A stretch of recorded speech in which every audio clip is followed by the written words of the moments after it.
What is going on, everybody? I go by Philly Mike, host of the Philly Talk podcast, but today we got something different, a Eagles roundtable. Real quick, shout out to all the Eagle content creators out there. There's so many. We wanted to get as many as possible, but at the end of the day, with all the passion we got, we get too many. We're just all going to be screaming at each other and not really accomplishing everything. So shout out to everybody out there. Look forward to doing this again with mixed match people to get as many people as possible on different channels and everything. But we are not just live on the Philly Talk podcast. We are live on Simone with the Sports. LB was going to be late, but he's coming through in the clutch. We are live on Simone with the Sports, Gate City Sports Talk, Philly Fresh's channel, Philly the podcast, and Laura Brunson's channel. One day we'll get 500 to be with the crew. But hey, how everybody doing on the panel? Doing good. I'm cooling. I put them Killing, kids. living the dream, man. Hey, I put them kids like a champ, world champ. You know the secret is, I was telling him beforehand, LB, put them in the car and drive them around the block a couple times. Bro, They'll go right out. I live near some water. That's exactly where we came from. We drove around the pond like 25 times. No, the real secret is that melatonin. That's the secret. No, but see, my daughter, she under 2, so I can't give her the melatonin. Oh yeah. What? Well, my ain't. They melatonin out. Yeah. Well, Philly Fresh. My 5-year-old probably got a melatonin popsicle right now. Little does she know. Well, Philly Fresh wouldn't need to do anything. He could just do his video in the car with the kids in the back. That's where he right. You know what I mean? But, hey man, yeah. Sometimes, but not this week. Not today. He been in the crib. Real quick though, everybody just want to say just what's up before we get going, because we got a lot to talk about. You know, we got the NFC East up for grabs, and we got a couple questions offensively and defensively. But go ahead and say what's up, everybody. Hey, what's good? I just want to point out that I'm the second member of this panel who's an NC State grad. Right. Simone right here beside me. What's up, man? Carolina people repping the Eagles. That's what's up. Oh, what's up? Oh, so I'm Brunson. How's everybody doing today? I'm glad I could be here. These are all my friends. I love all the Eagles content creators, and this is gonna be fun, man. There you go. Hey man, I go by Philly Fresh, aka the General, man. Yo, that y'all already know my slogan. Appreciate everybody coming on this panel, man. Like this, it's about to be a movie, man. Just stay there, man. It's gonna be a movie, y'all. Facts. Yeah, no, I'm your boy Joe Castro, aka Philly Fresco. Philly the podcast, man. Shout out to everybody that's tuned in. It's funny, for 7 people that love to talk as much as we do, nobody wanted to introduce themselves. I didn't know so shout out to you, LB. Right, we were just all sitting here like, what's gonna happen? But no, I am excited about this, man. This is about to be a lot of fun. So let's get into it, man. And look, I know you all are sitting there waiting, thinking, why is Denzel Washington on this screen? I look like him. I know. I have to deal with the autographs every day, but I'm not him. I'm Philly 500. I just look like the guy. I just look like him. But it's great to be here. Yeah, I mean, it happens every time. But you know, what are you gonna do? My guy Dave Dust said, "Ladies first." Dave mad at us. He said, "Ladies first." I didn't know we were. I thought she was going to go first too, because she right next to Mike. That's right. I'm like, yeah, everybody's waiting for Simone. Like formal introduction. I thought we were all like, "What's up?" But Simone with the Sports. You can find me on YouTube, Instagram, Simone with the Sports, Twitter, Simone_Stanley. The only one that's not Simone with the Sports, because gotta be professional on Twitter. But yeah, I gotta change my underscore then. No, my mom was just like professional on Twitter. She was like, nah. Yeah, facts. Yeah, so the Eagles, just got done getting James Bradbury. We talked about that a lot on each channel. And like I said, shout out to all the other Eagle content creators out there. We're gonna try to do something with them as well. But knowing what we know now with James Bradbury's contract and all that, does anybody on here think that there's going to be another splash move, or do you think that the rest of the money is going to be fillers with depth, or to wait around for a possible injury? We'll still go over what we've done already and some of the NFC's talk, but because of the whole 8.2 million lingering and Howie Roseman on a roll, right? Like, we came to the point where now we got so much. I think we don't believe that he's going to stay patient. Like, we feel like it's not done, and it's going to be hard to top this type of offseason the rest of the years of his contract unless he gets more. But what are y'all initial thoughts on this $8.2 million, and what do you think we'll end up doing with it? Simone. I'll go ahead, Simone.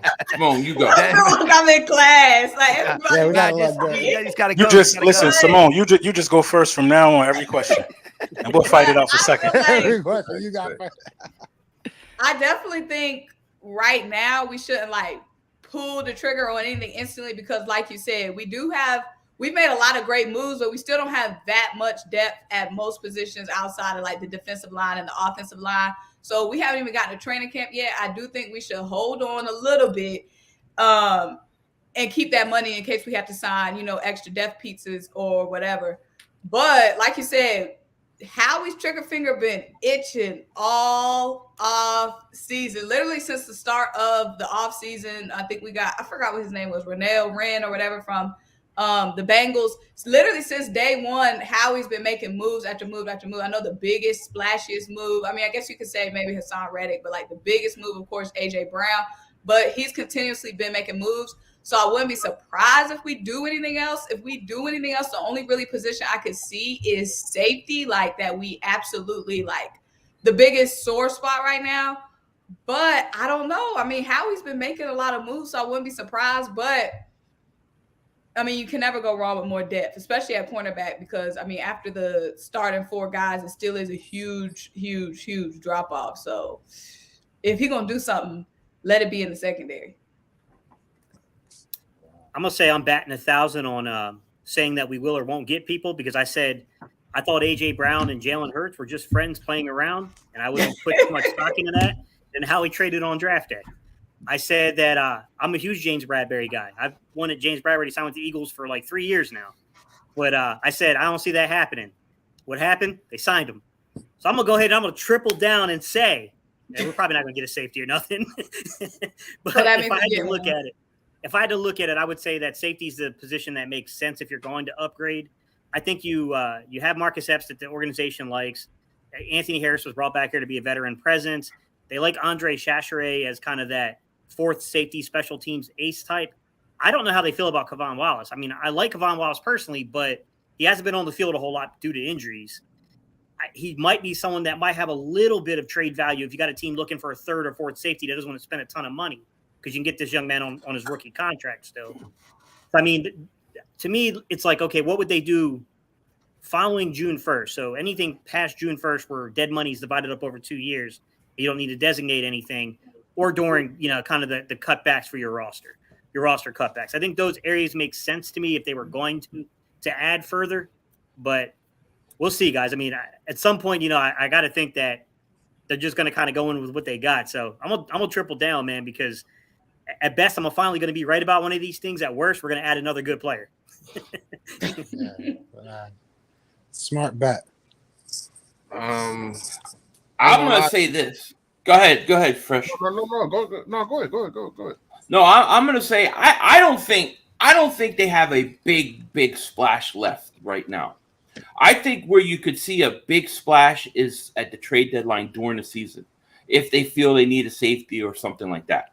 I do think that they're going to make some more moves for like depth pieces, like maybe they bring in a running back, something like that. And the one position, though, that I would say I could see them doing something would be the defensive line. If they were going to make a splash, I think it would be on the defensive line, like a Jadeveon Clowney or somebody like that, because I still worry about who the other players, especially at defensive end, that are going to produce besides Hassan Reddick. And I could see them adding depth to that defensive line. But other than that, I really don't think we're going to see a big splash coming. That's what I would say. I totally agree with you, and this might be the selfish me being a running back, but I still think you need to get another running back. We all turn that off. Sorry. We all know we love what Miles Sanders brings to the table, but he's not a power back. You still got to find another power back. I think it's a couple guys out there that still haven't signed yet. Correct me if I'm wrong. And I was looking. Jordan Howard. Yeah. No, Yeah, for real, I mean, we had that experience, and every time he gets these stingers, and when we need him, he not there. So I don't know, but if that's your only if that's your only situation, I'm cool with that.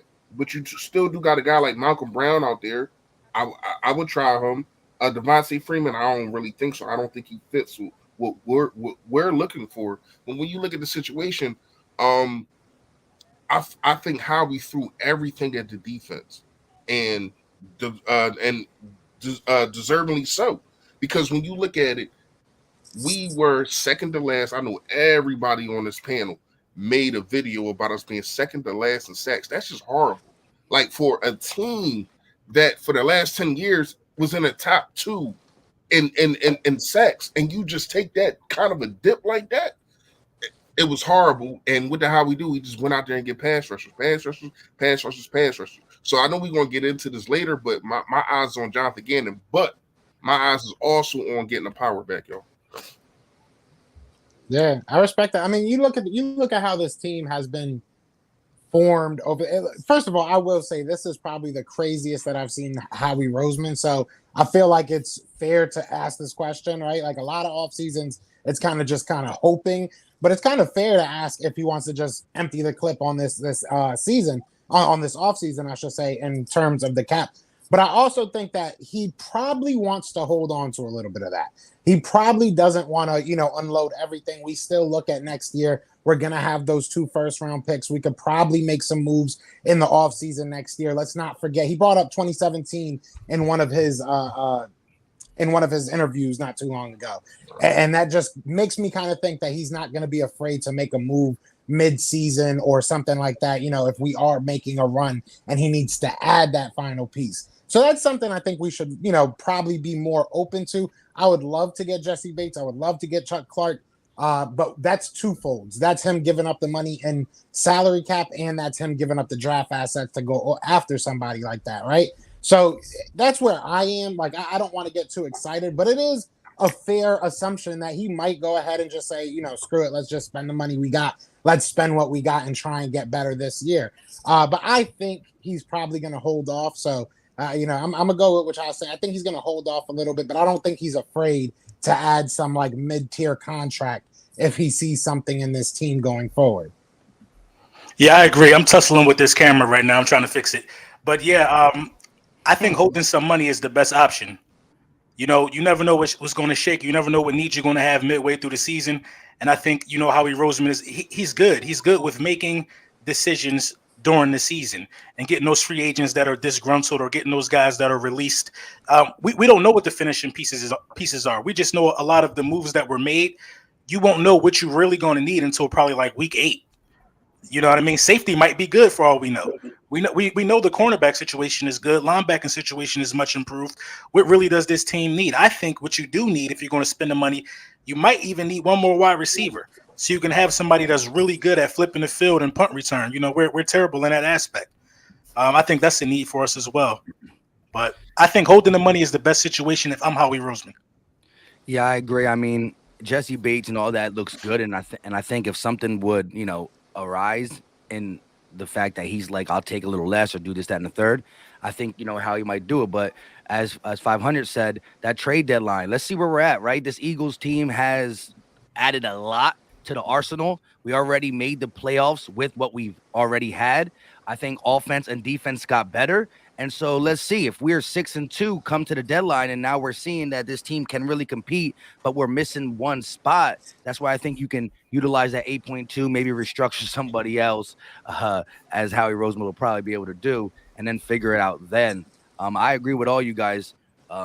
Pretty much Howie Roseman sees something he wants and figures out a deal he can get. I can see him doing it, but I think the smart thing to do, and Howie's like, hey, Philly, what else do you want me to do? Like, come on. I mean, I've done everything you want, and some of y'all guys still won't apologize to me. So I think right now. 500 said he needs one more off season, and that's I'm not doing it. I'm not doing it yet. Come on, man. I'm not doing it. Hold on. No, I was gonna wait till later for this. Me and you last time we were live, we went at it. No. It ain't happening. You realize as soon as I apologize to this guy, he's gonna screw everything up. I am not jinxing this team. We haven't even played one game. I'm not talking about jinxing it. I'm not talking about jinxing it. What do you want me to do? 500 a conspiracy guy. You gotta let him do what he gotta do. He's a conspiracy guy. Listen. If I apologize to him, let me talk to him real fast. Hold on. If I apologize to him, and then he screws up, I can't go and say anything because I've already apologized. You know what? I was it's all about the moment. It's all about the moment. When you came, so hold on. So why is it that you can castrate him and then not? I didn't go castrate nobody. What are you talking about? I ain't castrate nobody. What are you talking about? When we was on live, you was so mad about not getting Tyreek Hill. So mad. I was. And then he turned around and got AJ Brown. Yeah, because my thought was you had to go out and get a receiver. I didn't care who it was. It could have been DK. I did videos on all of them. Just get somebody. And he did it. And I've said he's done a great job. I have no problems with what he's done this offseason. He's done everything I would have done. I have no issues with it. But I'm not ready to sit there and say that all is forgiven. Except for the Derek Barnett situation. I can't do it. Derek Barnett was the only bad move I didn't like. But the guy. What if in 3-4 years these guys aren't as good as we all thought? I can't blame the guy again. I'm not doing but that's not how we fought. That's not how we fought the guys. What do you mean it's not how we fought? Howie's the GM. If look, we could all like all these picks, but if they don't work out, we're all going to blame one guy because we can be wrong. We can be wrong. I blame a lot of coaching staff and the development team also because hold on. When you have a Rasul Douglas who stumped for us, and then he went to another team and was very good.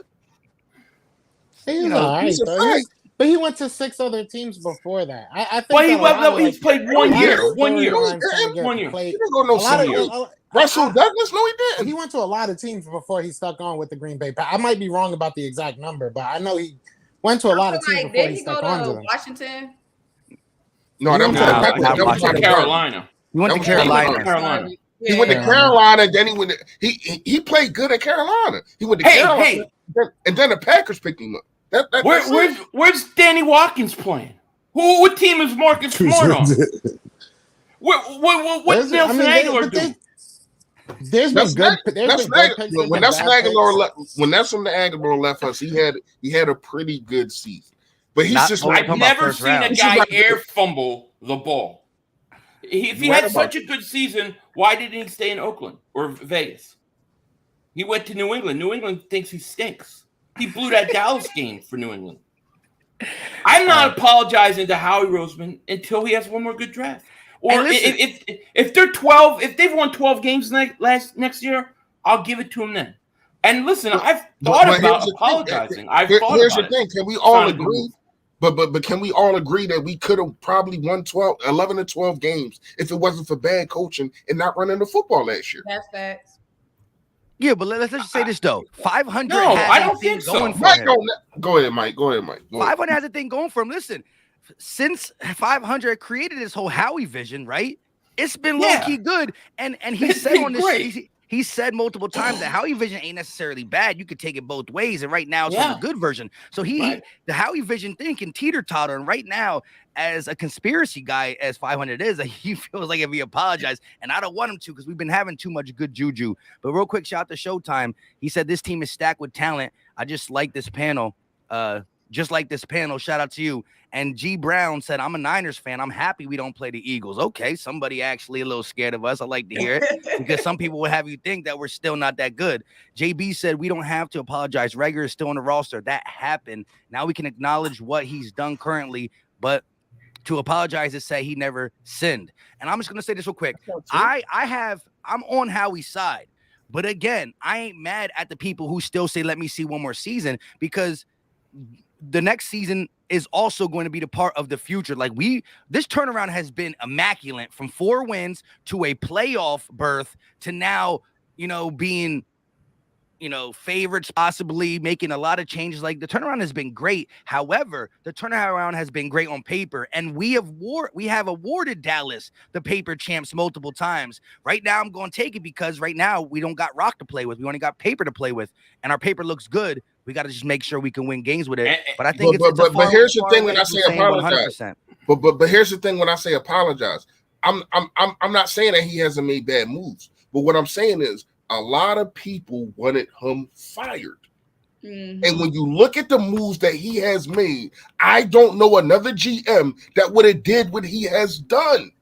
Let me just say this. There's 3 positions in Philadelphia that's never going to get treated fairly. They're going to be either talked about really good or talked about really bad. That's GM, head coach, and quarterback. You could have 3 good years, 1 bad year. We're talking about you. Same with a coach and same with a quarterback. We're going to treat them positions, quarterback, head coach, and GM, at the highest standards. That's just what Philly fans do a little bit.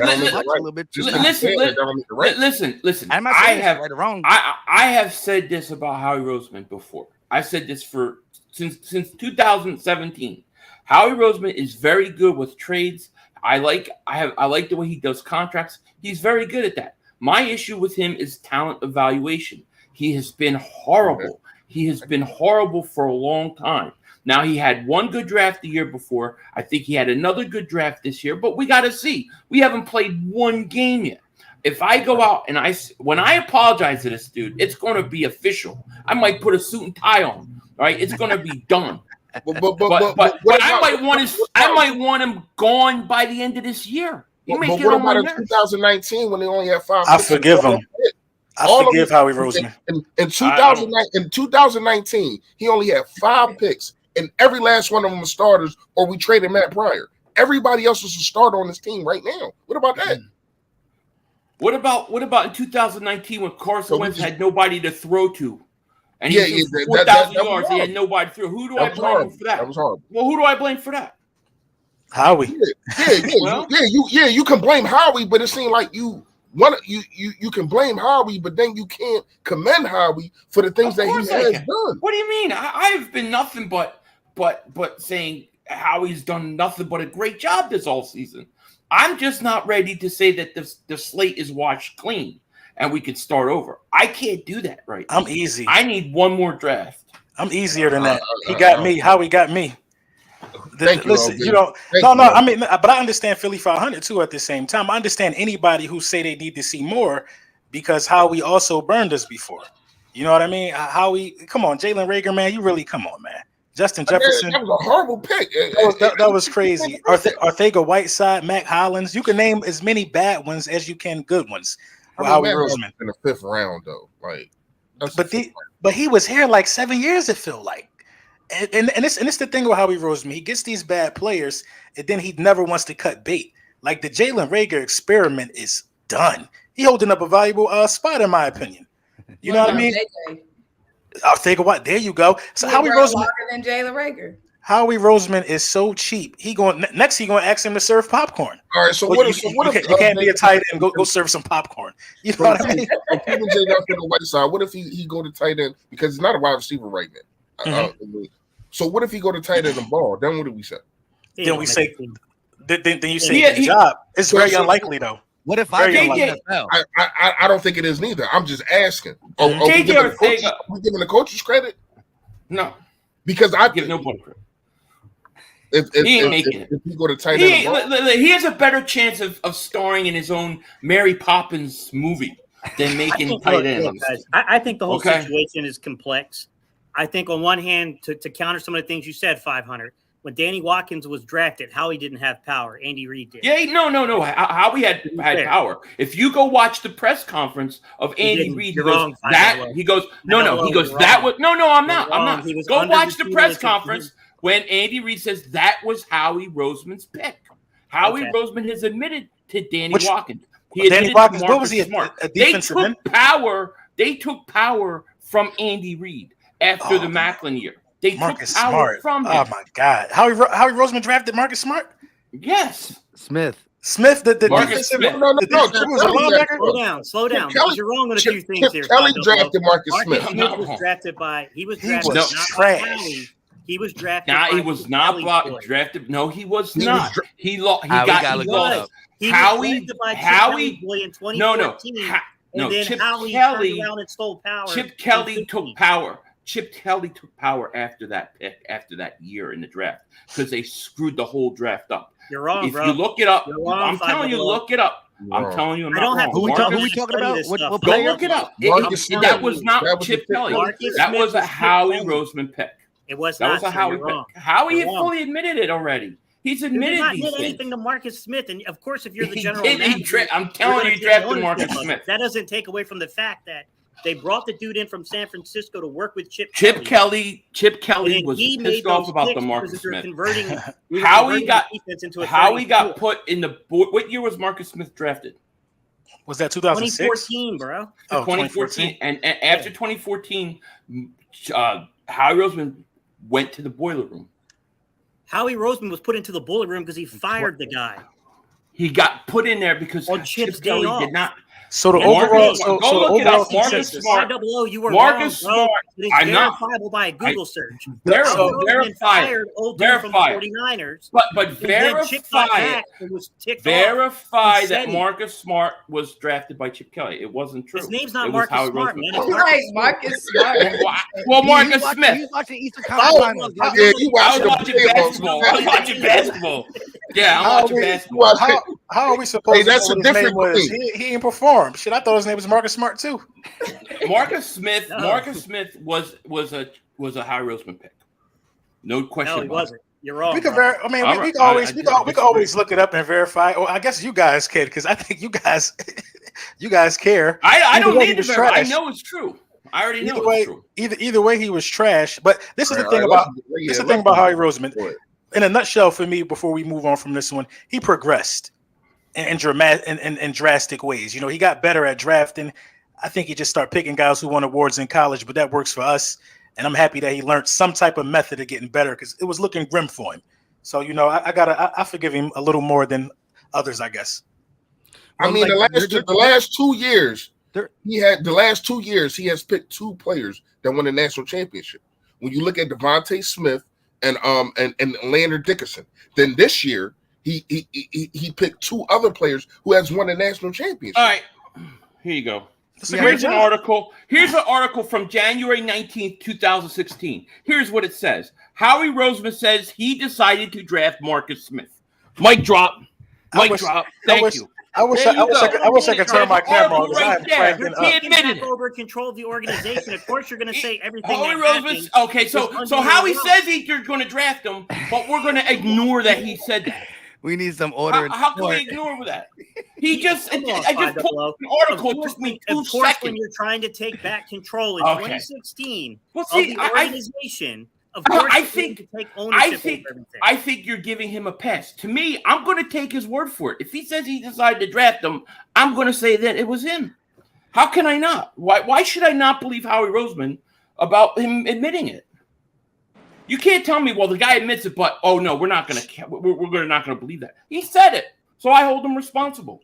I don't understand why that's wrong. It's not. Because of the structure of the front We're office not- and the way things went Need down. that camera, When LB. you're trying to I get know, Army man. back in 2016, I got this you're gonna Evo simply say camera, that, man. Oh, Howie This was still joint a part of It's everything. walling on me right now. Just go back to the regular one. Are you That- using? I got- I disagree. I think Marcus Smart was a Howie. If I go back to the Sorry. regular one, I gotta find it, hook it up. All right. I but- understand what you're saying, Gate City. I get it, but I'm sorry. He says he did it. I'm going to take his word for it. I'm going to hold him responsible. With that being said, Gate, what is your preference right now on the Howie Roseman? Like I said right now, I forgive him. I'm not forgetting, but I forgive. But where do you stand with just Howie Roseman? Your feeling about him as GM and going forward? I mean, look, man, it's a complicated situation, which is what I started off by saying is that you start off by looking and you're saying this, but there's so many moving parts. And when they really started syncing things together, I think it's very noticeable that you have a different coaching staff who has experience scouting, and now you're shaking up your scouting department on top of that. And now you have a front down philosophy that seems to be working. I don't think that's a coincidence, guys, to be quite honest. I think that that's a shakeup from the top down that has to do with scouting, has to do with coaching and development, has to do with a lot of different things. Now, I'm not saying that we didn't make horrible picks because I don't care how you try to develop Jalen Reagor, and I'm a Jalen Reagor guy. I liked his film a lot coming out of college, but even I said it's absurd that you would draft Jalen Reagor over Justin Jefferson. There was nothing on their film that would tell you Jalen Reagor was the right pick compared to Justin Jefferson if he was available where you were selected. I mean, there's definitely some complexity to things. You know, there's the whole complexity about J.J. Arcega-Whiteside and the fact that, you know, Jeffrey Lurie said that he left it up to Howie Roseman and the staff to make the decision, but he did give influence. And I'm sorry, like when you're the owner of the team and you give influence on something like that, you can't then stand back and go like, man, how did we miss on that pick? Maybe because certain people should let the scouts do scouting and influence the GM instead of the actual owner. On top of that, you know, you look at the Reagor pick. It's just, to me, the nail in the coffin of Doug Peterson, who I don't think should have been fired. But I do think the two things that were really concerning about his tenure in Philadelphia was he was really good at rallying the troops, and I think that he was amendable and didn't take things too personally. Would bring in other guys from other staffs. Whether it was Chip Kelly, he didn't care. He would work with them. But he didn't necessarily make the smartest decisions when it came to coaches, and he also didn't necessarily develop players. And that's pretty much a function of coaching as well, because you got to know when you got guys that are not developing players, and you got to get those coaches out of there and get other coaches in. So to me, I think it was just a top-down failure, Mike. Howie's a part of it, but I will say that it seems like as they're fixing small pieces, we see more competency.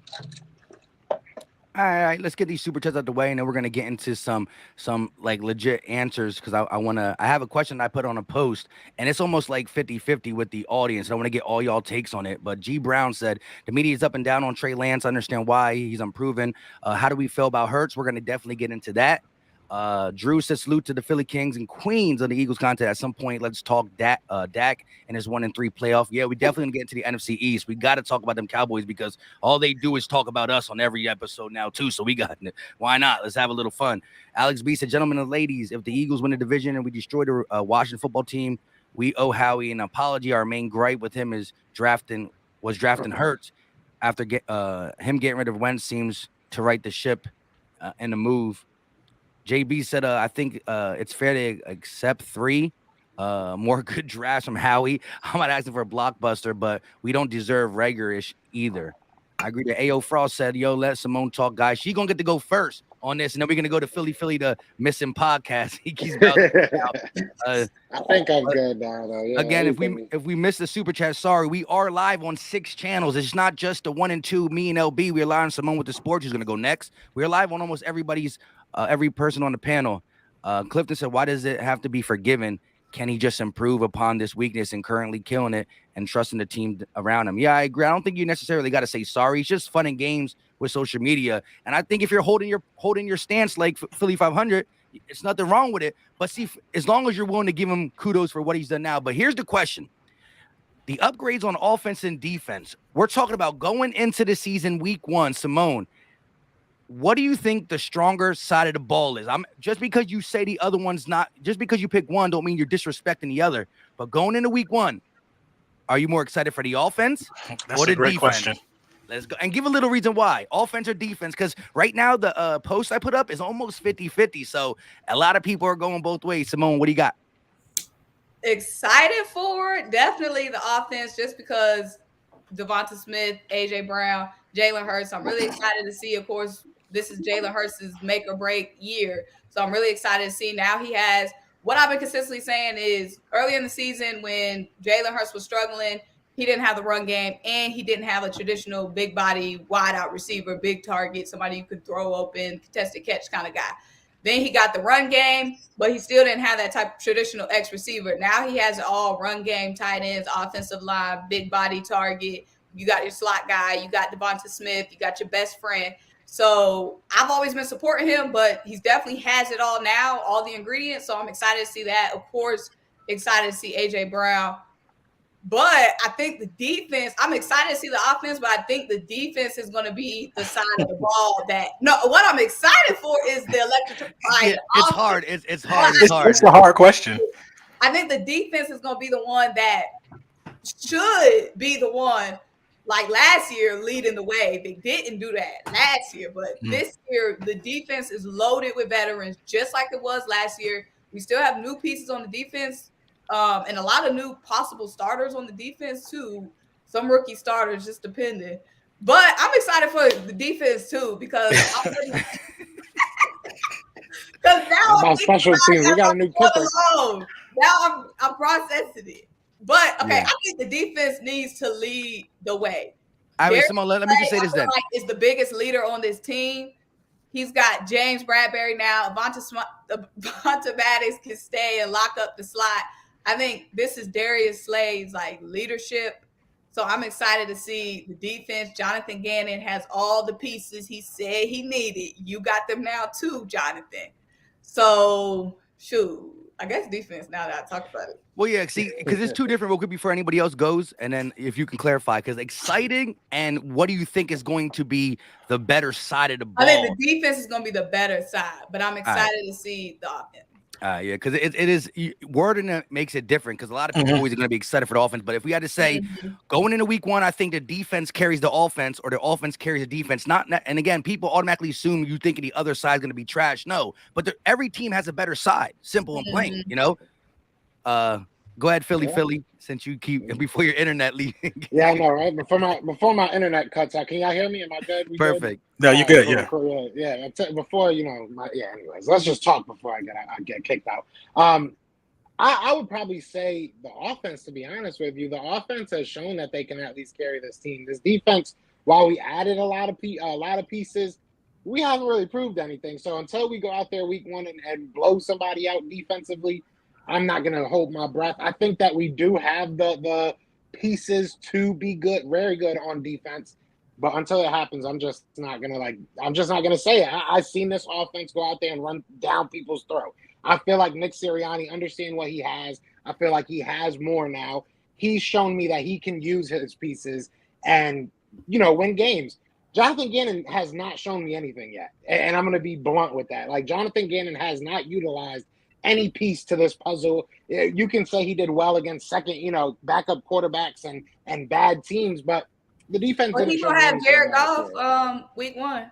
If the defense can, so it should be. Yeah, it should be. Jared Goff, then it should be. Yeah, it's over. We did beat them last year though. So yeah, I mean, if I had to say who's going to have their unit more ready for the first week, and who's going to be better week one, I would put more money on the offense. I just feel like they have more, cohesion. They've been together longer. They know each other. AJ Brown is a new player, but it's not like it's a new face to Jalen Hurts and company. So I feel like there's more cohesion on that side. I feel like I know what I'm getting from that side. This defense, while it's a lot of beautiful question marks, if you've ever seen calligraphy and those beautiful handwritings, if it's like a question mark with a calligraphy, it's a beautiful question mark. These guys can be great. They're still question marks, right? So I just feel more comfortable jumping off a bridge for this offense right now. We'll see what this defense becomes, though. I'm going with the defense, man. The defense looks scary. This defense looks scary. I mean, you could potentially have. Listen, if you don't have a top 10 defense this year, I'm disappointed. That's how scary this defense should be. You know what I mean? Yeah, I'm gonna say top 10. Respectfully, because top 5. I'm gonna reel it back a little bit, but yeah, I'm up there with top 5 too. You don't add James Bradbury and Darius Slay and think people should be able to pass the ball on you. I don't care who you get. The only elite quarterback you play is Aaron Rodgers. You don't add Nakobe Dean, Kaiser White, and Hassan Reddick and think people are not supposed to be flying through these A and B gaps. If stuff don't change and if a lot of people don't get hit, I'm expecting to hear helmets colliding this season, bro. I'm expecting to see nasty hits. I'm expecting to see 15-yard penalties. I'm expecting us to be hurting people this year, and not in a sportful way. But I'm expecting, you know what I mean? I'm expecting savagery, bro, from this defense. You don't get Jordan Davis next to Fletcher Cox, and you don't do what you did with that linebacking core if you're coming out here trying to be timid. If Jonathan Gannon can't get these guys playing at a high level with this amount of talent, everybody said it was the talent. I'm expecting. Listen, it's Jared Goff, it's Kirk Cousins. Come on, let's name them. Let's all go around the room and name them. They are middle of the pack, mid. Dak Prescott, offensive line declining. Who do you really fear? This defense should be cooking people, and And I think it should be. I feel so strong about this defense. I think this defense should win you some games. This defense should hold a bunch of teams under 21 points this year to make it easier for the offense. I think this defense is going to lead the charge this year. That way, Jalen Hurts don't even have to do what everybody's expecting them to do because the defense is so good, putting them in good field position with more turnovers, more sacks. You know what I mean? This defense got all the tools to be damn near legendary in my eyes. Whew. Damn near legendary. 17 birds. That's the thing. Yeah, damn near legendary. Game plan. That's my fear right. of this defense. Hey, let me is if they so with that, real quick, Fresh. So with that being said, is it really a question of the players or is it a question of the coaches? I'm pretty sure we're gonna touch on that later. Yeah, it's never but talent wise, listen, I know what I could do with this defense, and I ain't never coached a day in my life. So Jonathan Gannon, listen, I'm expecting big things. To add on that, because I'm with you, LB. Mm-hmm. When I look across and I look at with everything how he has brought to the table for this defense, it's all and I made a video about this yesterday. It's all on Jonathan Gannon. I'm looking to see what are you going to do? Are you going to let people drop back and just have your cornerbacks 8 yards down the field and it's just pitch and catch? And now you got guys 75%, 65% throwing. No, you have multiple weapons to go attack these quarterbacks. You need to put pressure on these guys, and you need to make sure that you put pressure on the wide receivers too. Mm-hmm. Because here's the thing: if they can't get to their first read, when they look up, they in trouble. That's what he didn't understand last year. Yeah, is that. Oh, well, we're just going to play soft coverage because I feel as though we don't have this and we don't have that. And I've seen multiple times you can break down so many tapes of Fletcher Cox, Josh Sweat being right there. But because the first read was right there, they can't get after the quarterback. That's true. So when you look at this situation, it's on Jonathan Gannon to me. I definitely like, and it's going to be a spotlight on Hurts. We all know that. But let's take it back. Let's go to 02, 03, 04. We love what McNabb did, but it was the defense. It was the defense. When T.O. went out, and the reason why we got to the Super Bowl, it was because of that defense, man. Mm-hmm. Like, McNabb made plays when he needed to make plays, and I think Jalen Hurts can do that. We all know he's a baller. If it's one thing that we know, the kid is a baller. Does he have to read defenses better and all that kind of stuff? Yes, but we know that he is a baller. So if this defense put him and give him more possessions than he had last year, which I think that I think that should happen, the league in trouble. The league in trouble because this defense can be, I'm gonna say top 5. I'm gonna say top 5, man. Go ahead, Charles. So it's been all defense. Real quick before we go, RJ Westbrook timing in with the super chat. The defense alone can win this game, take the pressure off Jalen, so he's rocking with the defense. Right. Niner fan says, any fear of the super team letdown? That is another question we got to talk about with the whole dream team. Now, I know our quarterback said that. Like, why are people doing that? I don't think any Eagle people are doing it. It's the outside people trying to say, here we go with that. No, I ain't saying it. You know what I'm saying? Yeah. Like, a backup quarterback said that. That didn't play a game in 2011. Who said that? Who said it? Vince Young said that. Vince Young. I don't be watching them guys like that. No. In 2011. When he was here. Team. Yeah. In 2011 when he was here, he's the one that named it the Dream Team, and we was garbage. But he the one that said that. Ain't nobody listening to no Vince Young. Wait, he said it was the Dream Team or something? Yeah, he the one that gave us the nickname. He jinxed us. Yeah, in 2011, he the one that called us the Dream Team. Before he didn't even call it the Dream Team. He just said it's like a dream team. It's a dream type. It's like a dream to be on this team. Was his exact words? Because I remember looking it up. And remember they were making that documentary on the Dream Team the following year. I think that's what it got picked up for. I think this defense also going to be good because you got veteran players that's not afraid to talk to Gannon and say, "Yo, what's up with you?" You know what I mean? Like with Fletcher Cox, for instance, was like, "Yo, I'm paid to rush the quarterback." After the footage come out of him running in the flats, looking like a gardener, not doing his job. You know what I mean? He was like, "Yo, I don't get paid to do that." I ain't like that. You know what I mean? Yeah. Gannon is the scariest piece to this puzzle, man. He definitely is. Even probably above of Hurts. He really is. And I ain't gonna lie, man. I'm not gonna lie to you. Like, if he is not putting these guys in a position to make plays because we really wasn't making no plays last year, and I thought as though that we could have. And you was letting a Derek Carr look like Dan Marino out there. You was letting Justin Herbert. Washington it was just crazy. What'd you say, Simone? That fifth string Washington football. Oh, goddamn Heineke! He was killing us the first half of that game. No, not Heineke. The dude behind Heineke. It was bad. Kyle Anderson. No, it was Gilbert. Gilbert. Gilbert. Cowboys. Yeah, he used to play for the Cowboys. Yeah, I was actually going to make that point, Simone. The fact that we had Gilbert like driving on us, and I was nervous. Like, yeah, you gotta shut that down, and you have way more. I'm not gonna say way more. You have double the talent that you had last year.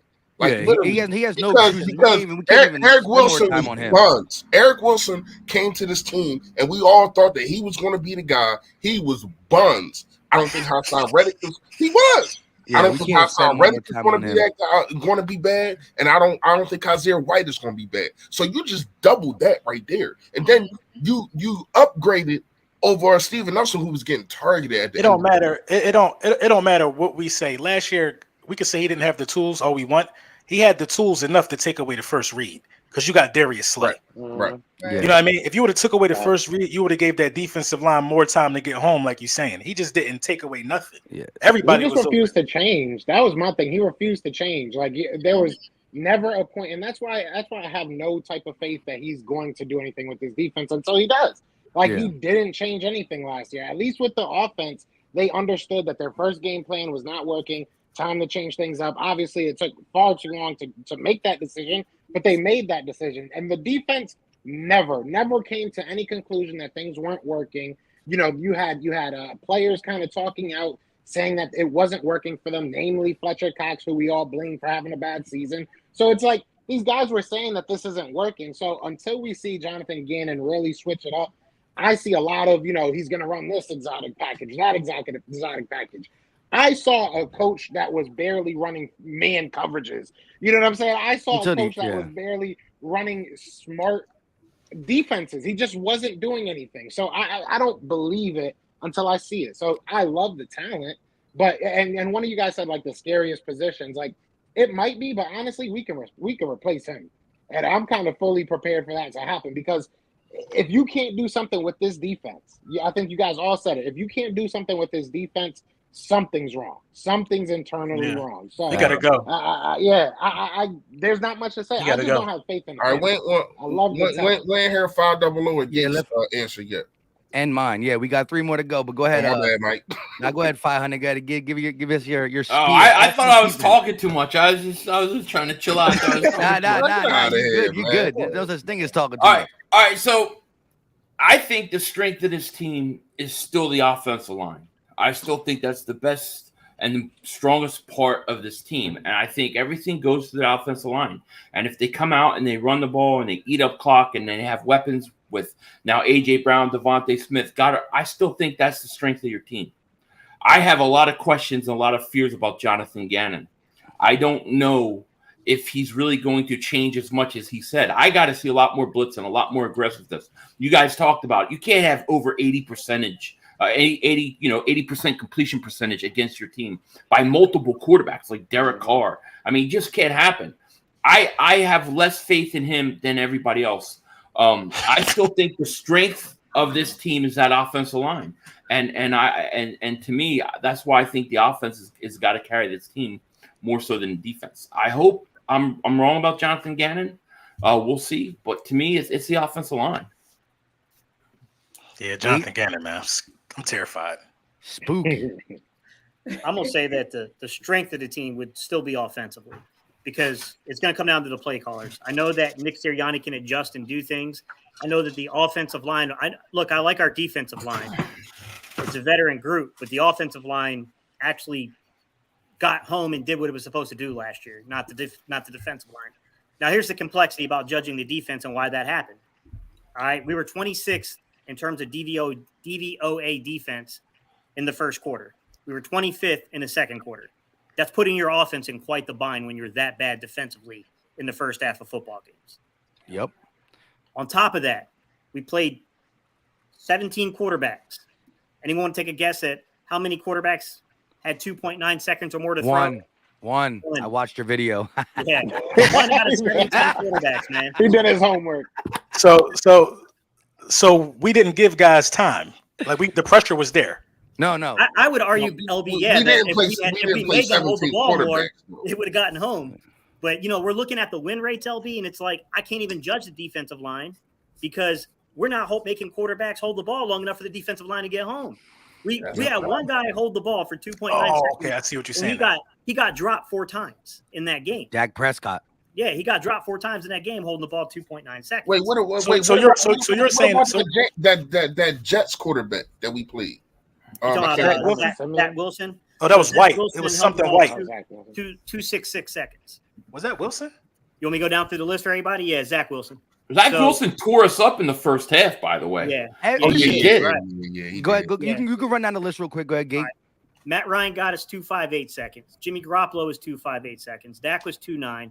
Patrick Mahomes was 2.49. Sam Darnold was 2.86. Tom Brady was 2.26. Derek Carr was 2.27. Jared Goff was 2.67. Justin Herbert was 2.3 seconds. Teddy Bridgewater was 2.51 seconds. Trevor Siemian was 2.64 seconds. Daniel Jones was 2.58 seconds. Zach Wilson was 2.6 seconds. We had double quarterbacks in the Giants game. So first quarterback was Jake Fromm. They had a game plan to get out of his hands 2.6 seconds. They brought Mike Glennon in. He started holding the ball 2.88 seconds. So that's all film. That's all film. That's all everybody watching us from previous weeks of letting guys sag off. They know how to move the ball on us. It's all film. 100%. Everybody knows exactly what we're going to come out there and do. So the game plan to beat the Eagles last year was get the ball out your hand fast. Yeah, Heineke was 2.66. 2.66. Dak the second time around was 2.77. And cherry on top, Tom Brady in the playoffs was 2.2 seconds. We had like 5 quarterbacks, 5 separate games where the quarterback said, I don't even need 2.5 seconds. Yes, but let me just say this too. And real quick though, as much as the corners are playing off, right? He started to bring them in. But I've said this since day one of Jonathan Gannon. His scheme requires your linebackers to be one of the best part of your defense, right? He requires your linebackers to be versatile. And we didn't have that last year. And I believe most of the time where people were getting the ball out, it's in the flats and it's in the middle. So Mike, can I ask a question? What is his defense? I mean, I gotta change my answer. He plays a lot of cover 3, a lot of cover 3. See when I said it, everybody was like, "What? What?" Well, look. Hold on. I need to hear his answer because I don't know what his defense is. I think we have a it's the cover 3 perceived idea. Philly Fresh what the defense is, which is last season the defensive alignment was typically a 4-3 under. So basically it means your 3 technique is towards the weak side, your nose tackles towards the strong side. But the 4-3 under is supposed to bring pressure. Yeah, they would bring the Sam down. They bring the Sam down, put him on the line of scrimmage. Your coverage, most of the time we played cover 3 because we needed to put more people in the box to defend the run. But we were pretty much still one of the highest uses in terms of 2 high safety looks. So between quarters, cover 2. That's because he ran all that zone. Yeah. Correct. Well, to make it worse, Reese, we played what I would call drop zone, which is horrible. Right. Quarters coverage, you're dropping to an area on the field. All the quarterback has to do is know where you're dropping on the field, and you just beat the area. Correct, but you would say that the man coverage it never came up to what we would like it to come up to, but it came up more throughout the end of the season. We talked about that the back end of the season where he was really getting roasted for the 80%. And again, if you look at it, yes, the corner sagged off for the majority of the year.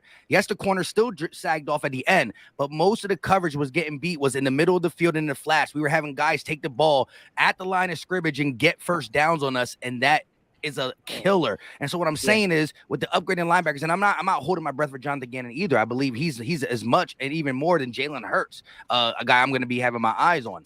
But at the end of the day, I probably side with the offense. I think we did a lot of good pieces with the defense too, but I just think as 500 said, that offensive line is dominant and it's getting better because Dickerson and Mulata are playing together longer. We got more depth there, and I think Jalen Hurts is taking that step, whether it's a leap or a a jump or just a skip. It's going to happen. And with him being who he was last year, it was good enough to win 9 games. I think the schedule is easier. I think we're much more talented. And I think it's going to be lit. I think that the game is played to favor the offense. The defense gets called for every little knick-knack fouls or penalties. But again, I think that if Ginn is going to, he has only this year, of course, but I do think that the linebackers were the biggest fault. And when you saw TJ Edwards playing more, the defense got better down the stretch. Yes, the competition got easier, but the linebackers, you know, we had a little bit of this, a little bit of that. But when we were at our worst is when we had the worst linebackers, and he asked too much of them to cover that much field. If you need another TV to see the safeties, your linebackers got to cover so much. They got to be low-key safeties in their own right. So I honestly believe that will be better, but I'm not going to act like Jonathan Ginn is just be like, yep, we're changing it all around and play man. He never plays man to the like we want. But real quick, let's get a couple super chats, and then if y'all want to, somebody take a next topic, or we can talk about the NFC East. LB, what do you got cooking for this? But real quick, Skeletor said, I'm going to need this type of roundtable until the start of the season. I'm going to go nuts. Thanks to everybody on the panel. Appreciate y'all. And then we got a couple more real quick. Green Wing said, if you've been keeping up, which UDFAs has the best chance to make the 53 roster? Anybody want to hit that? Who do we think's I think Goodrich. I like Goodrich. I like Goodrich and Joe. You know, for some special teams bodies. I like the running back from Kennedy Brooks. Okay. I would say Kennedy Brooks, maybe. I would probably say Carson Strong has a good chance of making this roster if he can stay healthy. To be honest, and that has nothing to do with Jalen Hurts. It's just that we need a third quarterback, somebody we can develop. Goodrich, maybe. I think Goodrich a little bit overhyped. He's not really great at anything, especially with this James Bradbury pickup. I just don't see, like, he's not a special teams ace. He's not really like that. I don't know where he'll fit in. Is he going to be that? But he's better than every other backup corner that we got. He's better than McPherson. He's better than Tate. We've never seen him play in the NFL. I mean, there's a reason why he didn't get drafted. I mean, I like the kid. That he's good at like everything, and I'll give him that. But he's not like, he doesn't have that one elite trait. And I'm not saying that's a bad thing. I'm not saying that doesn't mean he can make a roster. I'm just saying, you look at this team. Josh Joby has a lot of talent. You know, you look at Zach McPherson, he's a draft pick. That's going to be hard to just move on from. You look at a lot of these guys, they have the time in here. And if not that, they have played a lot of special teams. And that's a big part of this team. So I think the time we seen them, they was barbecue chicken. When we seen Zach McPherson, he was barbecue chicken. But he's not being asked to be the number one guy. You know, it's in conjunction with the concept. Like, if you look at that game, you look at how everything was. This is a whole different defense. You know what I'm saying? And what they're going to be asked to do is going to be totally different from what they were asked to do when we. And that's why I think a Goodrich fits better because of everything that you just said. He doesn't do anything great, but he does everything good. So, but that doesn't work at the NFL level. Like, if you're just like, role players don't exist in the NFL, in my opinion. Like, you can't just be that guy that plays. So what is Zach McPherson? We don't know yet. Zach McPherson is probably going to be the 4th, 5th guy, but he plays special teams, is what I'm trying to say. Yeah, Joe's right in the sense that every other cornerback is a huge question mark. It could be a good or bad. We're going to have to wait and see. Yeah, I just don't have. I have faith in you know, I think Josh Joby's good. I think Mario Goodrich is good, but I don't think that they're great. I don't think that they're. I just don't think they're. I think Goodrich will surprise y'all, man. We gotta figure out. So real quick, Dave Dust said, if you guys want to do that custom sneaker raffle again, that's something to get up. He makes some fire sneakers. That's for facts. Sure. Rashawn said people don't really understand the impact Dean is going to have in the middle with his IQ. LB does, because LB's coming for Mike. LB's coming for the best linebacker in the Hold on. Let me clarify what I said. Nah, go ahead. I want you to get to that. What I said was, I believe that Nakobe Dean could have a better pro career than Micah Parsons. Listen, I don't care. I want all. I don't care. I don't care. You can laugh. You can smile. Y'all gonna stop sleeping on Kobe Dean. I don't care. It's not even funny because it's true. He can do more. It's true. No, you Kick, can't. like Nicole It's true. Kidman can do. What are you talking about? Okay, so You cannot. so Let's it's be real. I mean, let's be 100%. Let's look at Let's who be 100%. Micah Let's Parsons do it. was. please let's do Let's it. look at who Micah Parsons was in his first year of the NFL. Is he going to do that right? again? Because, hold on, That let me shit ain't just- hard let to me just- duplicate. let That me shit's just- hard to duplicate. Let me just talk, right? So you look at what he was in his first year of college, right? I mean, his first year of the NFL, excuse me. And you look at what he was asked to do in college. That translated. He was asked to be a defensive end. He was asked to be a pass rusher. He was asked to be a pass cover. He was asked to do everything he did in the NFL. It just so But he happens couldn't they cover. again asked. I'm a Penn State fan. He could not cover. Yes, he did. How good? He What- was- what- he what- was what- covering Every in the single NFL. play he ever What played. are we talking about? The Vikings We game? didn't ask him. We didn't ask No, him. I'm to talking do about a lot college. because we had other I'm a Penn guys. State fan. Yeah, I am as well. We didn't ask him to do it that much in college, no. But he did it. Oh, it's not Lord. like he never did it. He when wasn't got to the good at NFL, it. That's what I'm saying. The that's Kobe not Dean true. can cover. You don't just. I mean, if you think that's what, if you really think that's one thing that's going to make him, It's I not. think that's It's not one I'll put thing. it this But way. he also. I- I'm just saying his arsenal is more than like you it's just not, said. though. He's Like, more. he can- He's he more. can He's possibly- more. like, He's what more he- Khalil Mack than what Parsons does is great. I shouldn't But have what I'm brought it saying, up. he has more in his arsenal. In your opinion, what position do you think N'Kobe Dean is going to play? He's going to Right play the linebacker. Mike linebacker most Right, likely, right? linebacker. Yeah. Most likely, right? So, in my opinion, at the Mike linebacker, we're not going to ask him to do nearly as much as they asked Mike. We're not going to ask him to get on the line. In my opinion, we're going to probably ask him to sit back, play the run, and play the pass. That's what I But no think we're matter gonna do. what, That's more. He's That's more. doing the same That's thing. more. Rush the quarterback. That's more than what Micah Parsons does. He's That's rushing more than what Micah Running Parsons gate? What do does. you got to Micah say? Parsons can literally switch to defensive end tomorrow and probably be a top 10 guy. Literally. Okay, so he Like, has Micah one. Parsons He has and he Micah has one Parsons can superpower. He cover has in the he has NFL. one superpower.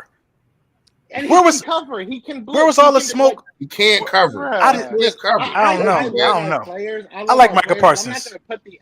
I love our players. I love our players, and I hope that they all become, future defensive rookies of the year. That's the goal. I hope that they do that. But They to all sit can't. here Only and one be of them like can. they're better. They're going to be better than this person. I can't do that. I'm not. I mad said- at Nah, it, he so- said capable. He said capable. I said just he's wanted to- I just capable wanted of to having a start that better up. pro He career. is. He definitely is. I said he's but capable. He definitely is. But then we also follow it up with like, well, Micah can't do this. Micah can't do it. Micah I'm is just a saying. very I'm just good saying he's player. not good He at can't do covering. everything. I watched If- him. I don't think he can do That's everything. He cannot cover these tight ends in the NFL. He can't. But we use. This him ain't as a about guard, Howie right? Roseman, right? We use- I'm out of we- this one. My thing is, if you're using someone as a bar, you obviously think that they're a elite athlete. And Yeah. I think that if you look at all the Yeah, numbers I of do. Micah Parsons, Nobody taking he nothing was an away from Mike elite Parsons. athlete. He's elite. Okay. He is. Okay. Yeah, that's he's my an elite guy. athlete. I hate that he went to the out.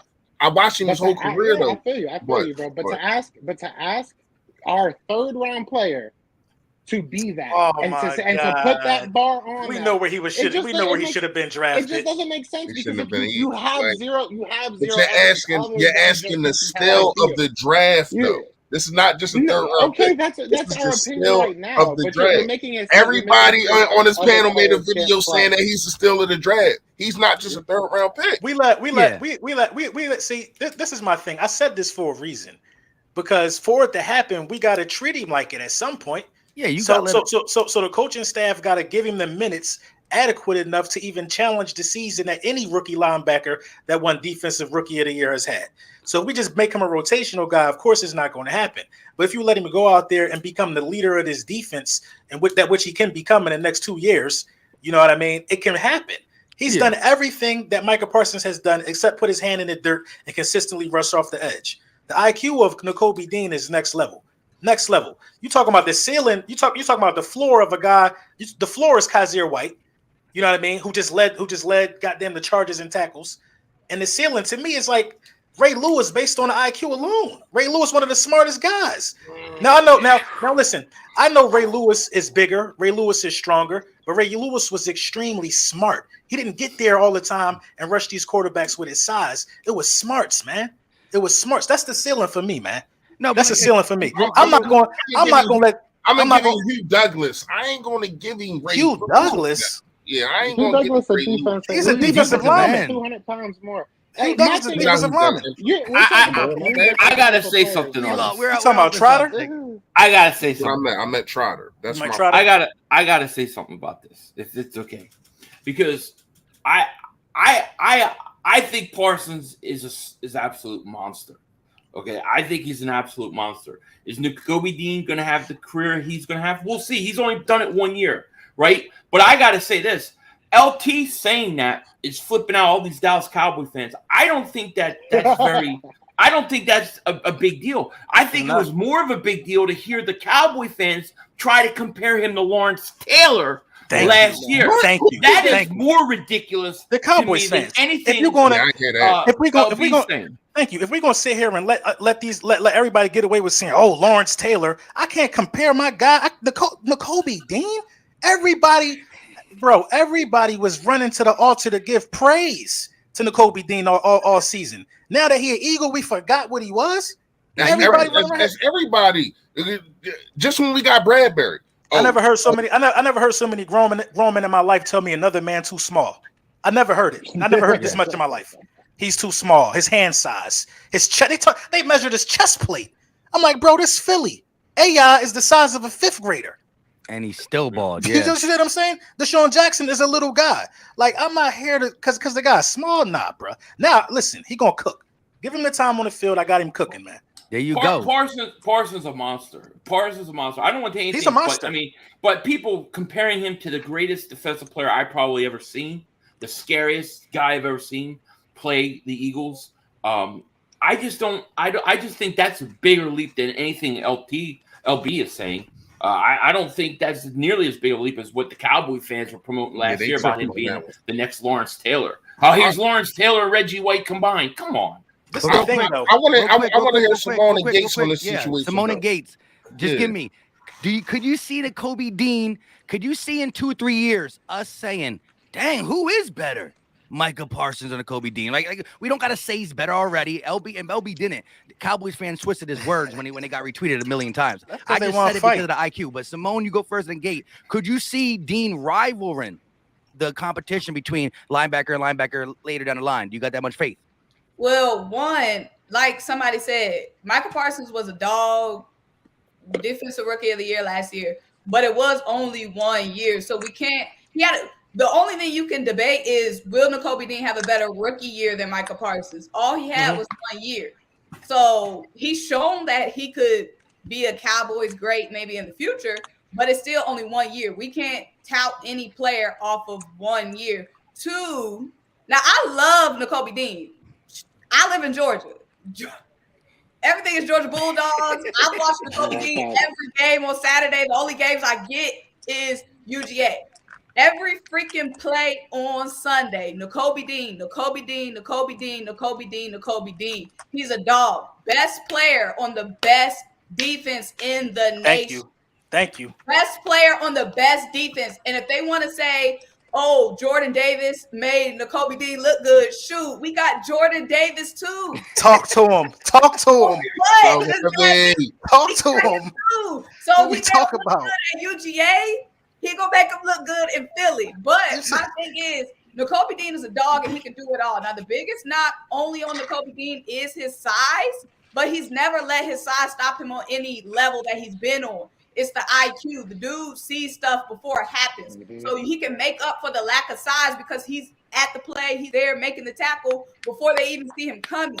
Now, the only thing Michael Parsons has over freaking Nakobe Dean is Dan freaking Quinn. That's true. Ooh. So That's true.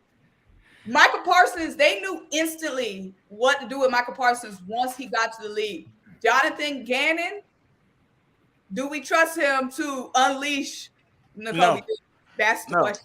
And to add a caveat before Gates go, I don't think Micah Parsons is going to have I don't think Nakobe Dean is going to have a better rookie year. My statement is more on the long run. Let's reevaluate this in 8 years. The impact. Let's reevaluate this in 8 years. Our defense is much more balanced than what it should be. Much more balanced than Dallas's was. So we don't need Nakobe Dean to even be defensive rookie of the year to have a huge year for us. We just need him to have the impact. Like if Parsons get 5 be sacks, a superstar, we've got so many good players that it shouldn't rely on Nakobe Dean being having Micah Parsons numbers last year. It should be balanced. if Micah Parsons don't get them numbers, that secondary in trouble. Every time Micah Parsons ain't get home, Diggs got cooked. Mm-hmm. Cooked. Barbecue chicken every time Parsons ain't get home. I ain't gonna lie. Go ahead, Gabe. I don't think Diggs is good. Go ahead. Yeah. Look, man, they're both really good players. I think they're different types of players, and I also have no clue how Jonathan Gannon is going to employ and use Nakobe Dean. He's about to crush my dreams. No, it's not that, LB. I don't think you're out of line for saying what you said because, look, he had a good year. Look, Micah Parsons had a really good year. But to put this in perspective, LT's best year was like 20 and a half sacks from the linebacker. There's nothing like that. Lawrence Taylor, what he did in the late 80s, mid 80s to late 80s. Yeah, I mean, I was way too young to really understand football at that time. But I mean, like my grandpa told me about that. yeah, like you could turn it on and see what happened. Mm-hmm. The dude he's a monster. I don't know what they're going to do with Nakobe Dean, man. I mean, there's part of me that believes that, Jonathan Gannon and Brandon Staley come from the same coaching tree. It really starts with Jerry Gray, whose son, I believe his son now is actually a scout for us. But Jerry Gray is the defensive back coach for Green Bay. He was, previously the defensive back for Minnesota, and then he was the defensive coordinator in Tennessee. Both of those guys came up underneath Tennessee as like interns, assistants, and kind of learned underneath, Jerry Gray's tutelage. So I don't know if you can take Jonathan Gannon and see him employ things like a lot of people have been asking me, Gabe, will they run a 34 scheme? Truth be told, I don't know. They could run a 4-3 under and get the same results. They could run a 34 underneath the Eagle, which is 2-4 eyes and nose tackle. And then you're going to bring two guys up into those B gaps. You can run just a straight up an Okie 34, which is you got 2-5 techniques and nose tackle. And then you're going to bring two rush edge linebackers down on the outside. Would they use Nakobe Dean with the Hassan Riddick with the other young man's name that we just drafted, Kyron Johnson? Like, would they use those type of guys in those type of roles? I really don't know. Here's the thing is that what the film shows compared to what stats can show, I don't know that Nakobe Dean's going to have the kind of stats if it comes to sacks if they don't utilize him in a certain way. You know what I'm saying? Like, Derek Brooks didn't have, like, crazy sack numbers. Did anyone think Derek Brooks was a scrub for Tampa Bay back in the day?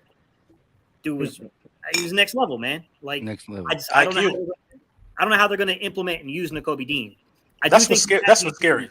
So my statement is based on me already knowing Parsons has a year ahead because Nakobe Dean is not going to do what Parsons did. Let me clear that up because a lot of people, when you hear statements like that, they just go straight to outrage. People don't even comprehend the statement. He's not going to have a better rookie year. This is about the long run. He's going to get even smarter. He's already smart. He's going to get smarter. He's going to process the game. Like, we really forgot who he was. We really that scared to say he's going to be one of them ones? Not me. Because me. You got to understand, LB, a lot of people forget that a lot of this game is mental.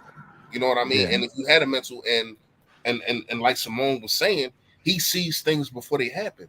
You know what I mean? He knows if a guard is pulling and two other guys are going one way, well, this play is going this way. They're just trying to mess with my head. And I seen plays and broke down and seen breakdowns of plays of him doing that, being the only defender, knowing that it's going to the right when everybody else started was going to the left.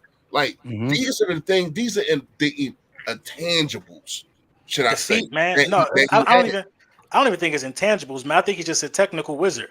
The feet to change your direction. I mean, he's never out of place. He got burst too. You never catch his hips the other way, going one way, and the play going the other way. No, them hips is always where the play going.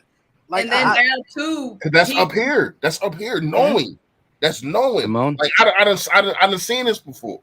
And now, go ahead. He got the motivation now too because he know he was a first round talent, so he coming in pissed off. You know what I'm saying? Like, he loved Jordan Davis.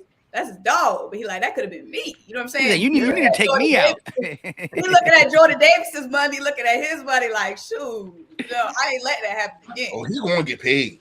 Right. And look, if I'm wrong, I'll be the first one to say it. I'm just really high on Nakobe Dean. That's a first round talent.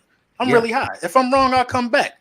Right now, Micah Parsons that dude. But as of right now, listen, if you want to fight, the statement is what it is. It is. It is what it is. Real quick, shout out to King V. He said, would you we're gonna hit a couple super chats, but this is a good one. I want to get everybody's take on it. Would you want the offense to stay run first? We'll do percentage, right? If you could pick after I read a couple super chats, 30, 70, 60, 40, 50, 50. Give me your run pass ratio that you think we should implement with this new offense, AJ Brown and all these wide receivers. But Rob Dredden with the $5 super chat. What up, Philly Nation? Question: do you know what to say to a Dallas Cowboy dressed up in a suit? Want to defend it? Please rise. He's always coming in talking giving shade to Dallas. I love him.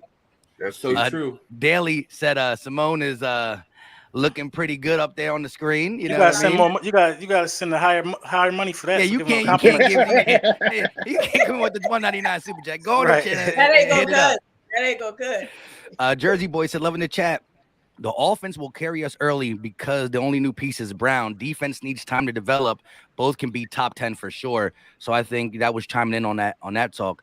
F said we need to see Jalen be the reason we win 4 to 5 games and not lose to secure his contract. Just imagine if he does.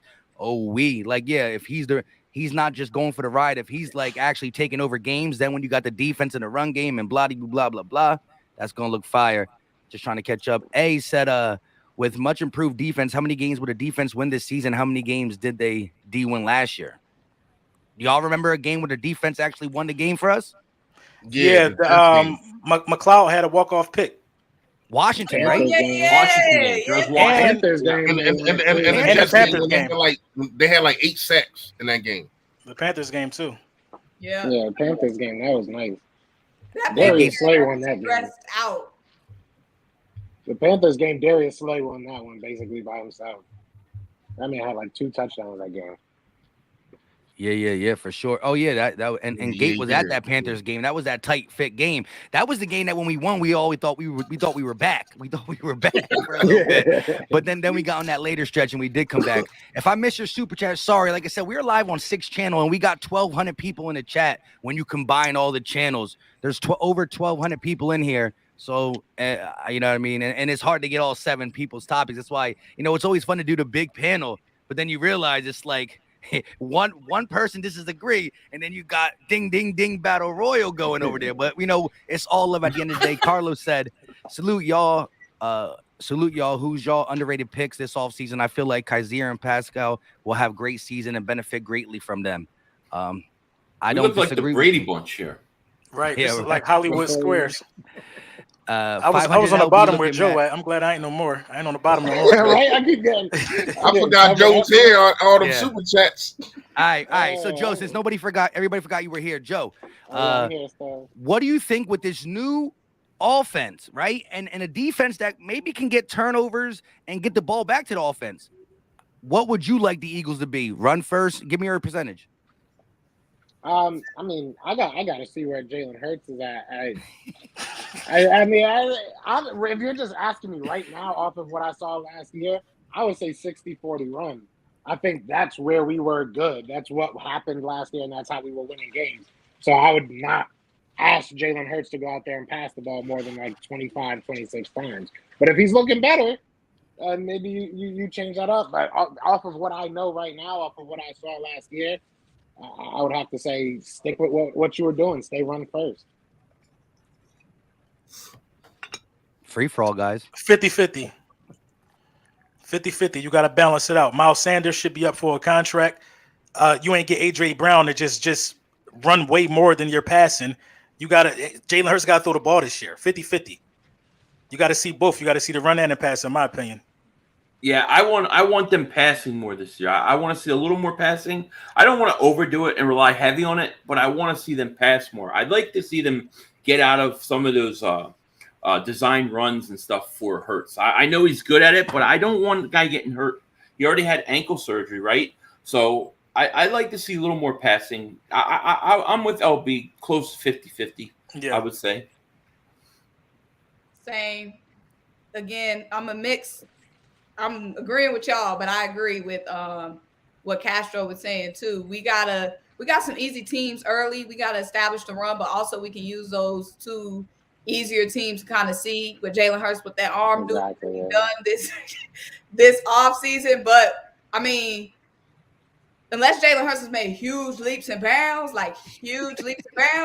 then we are going to still have to be a run first team, because the other successful teams who have a quarterback who isn't like your hero type, win you the game with his arm quarterback, they are run heavy teams.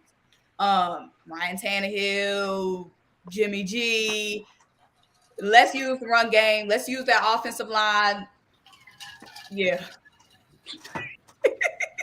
Run the ball till we see what that arm. Yeah, I mean, Yeah, Jalen Hurts. Wait, LB, you're coming down. You're coming down.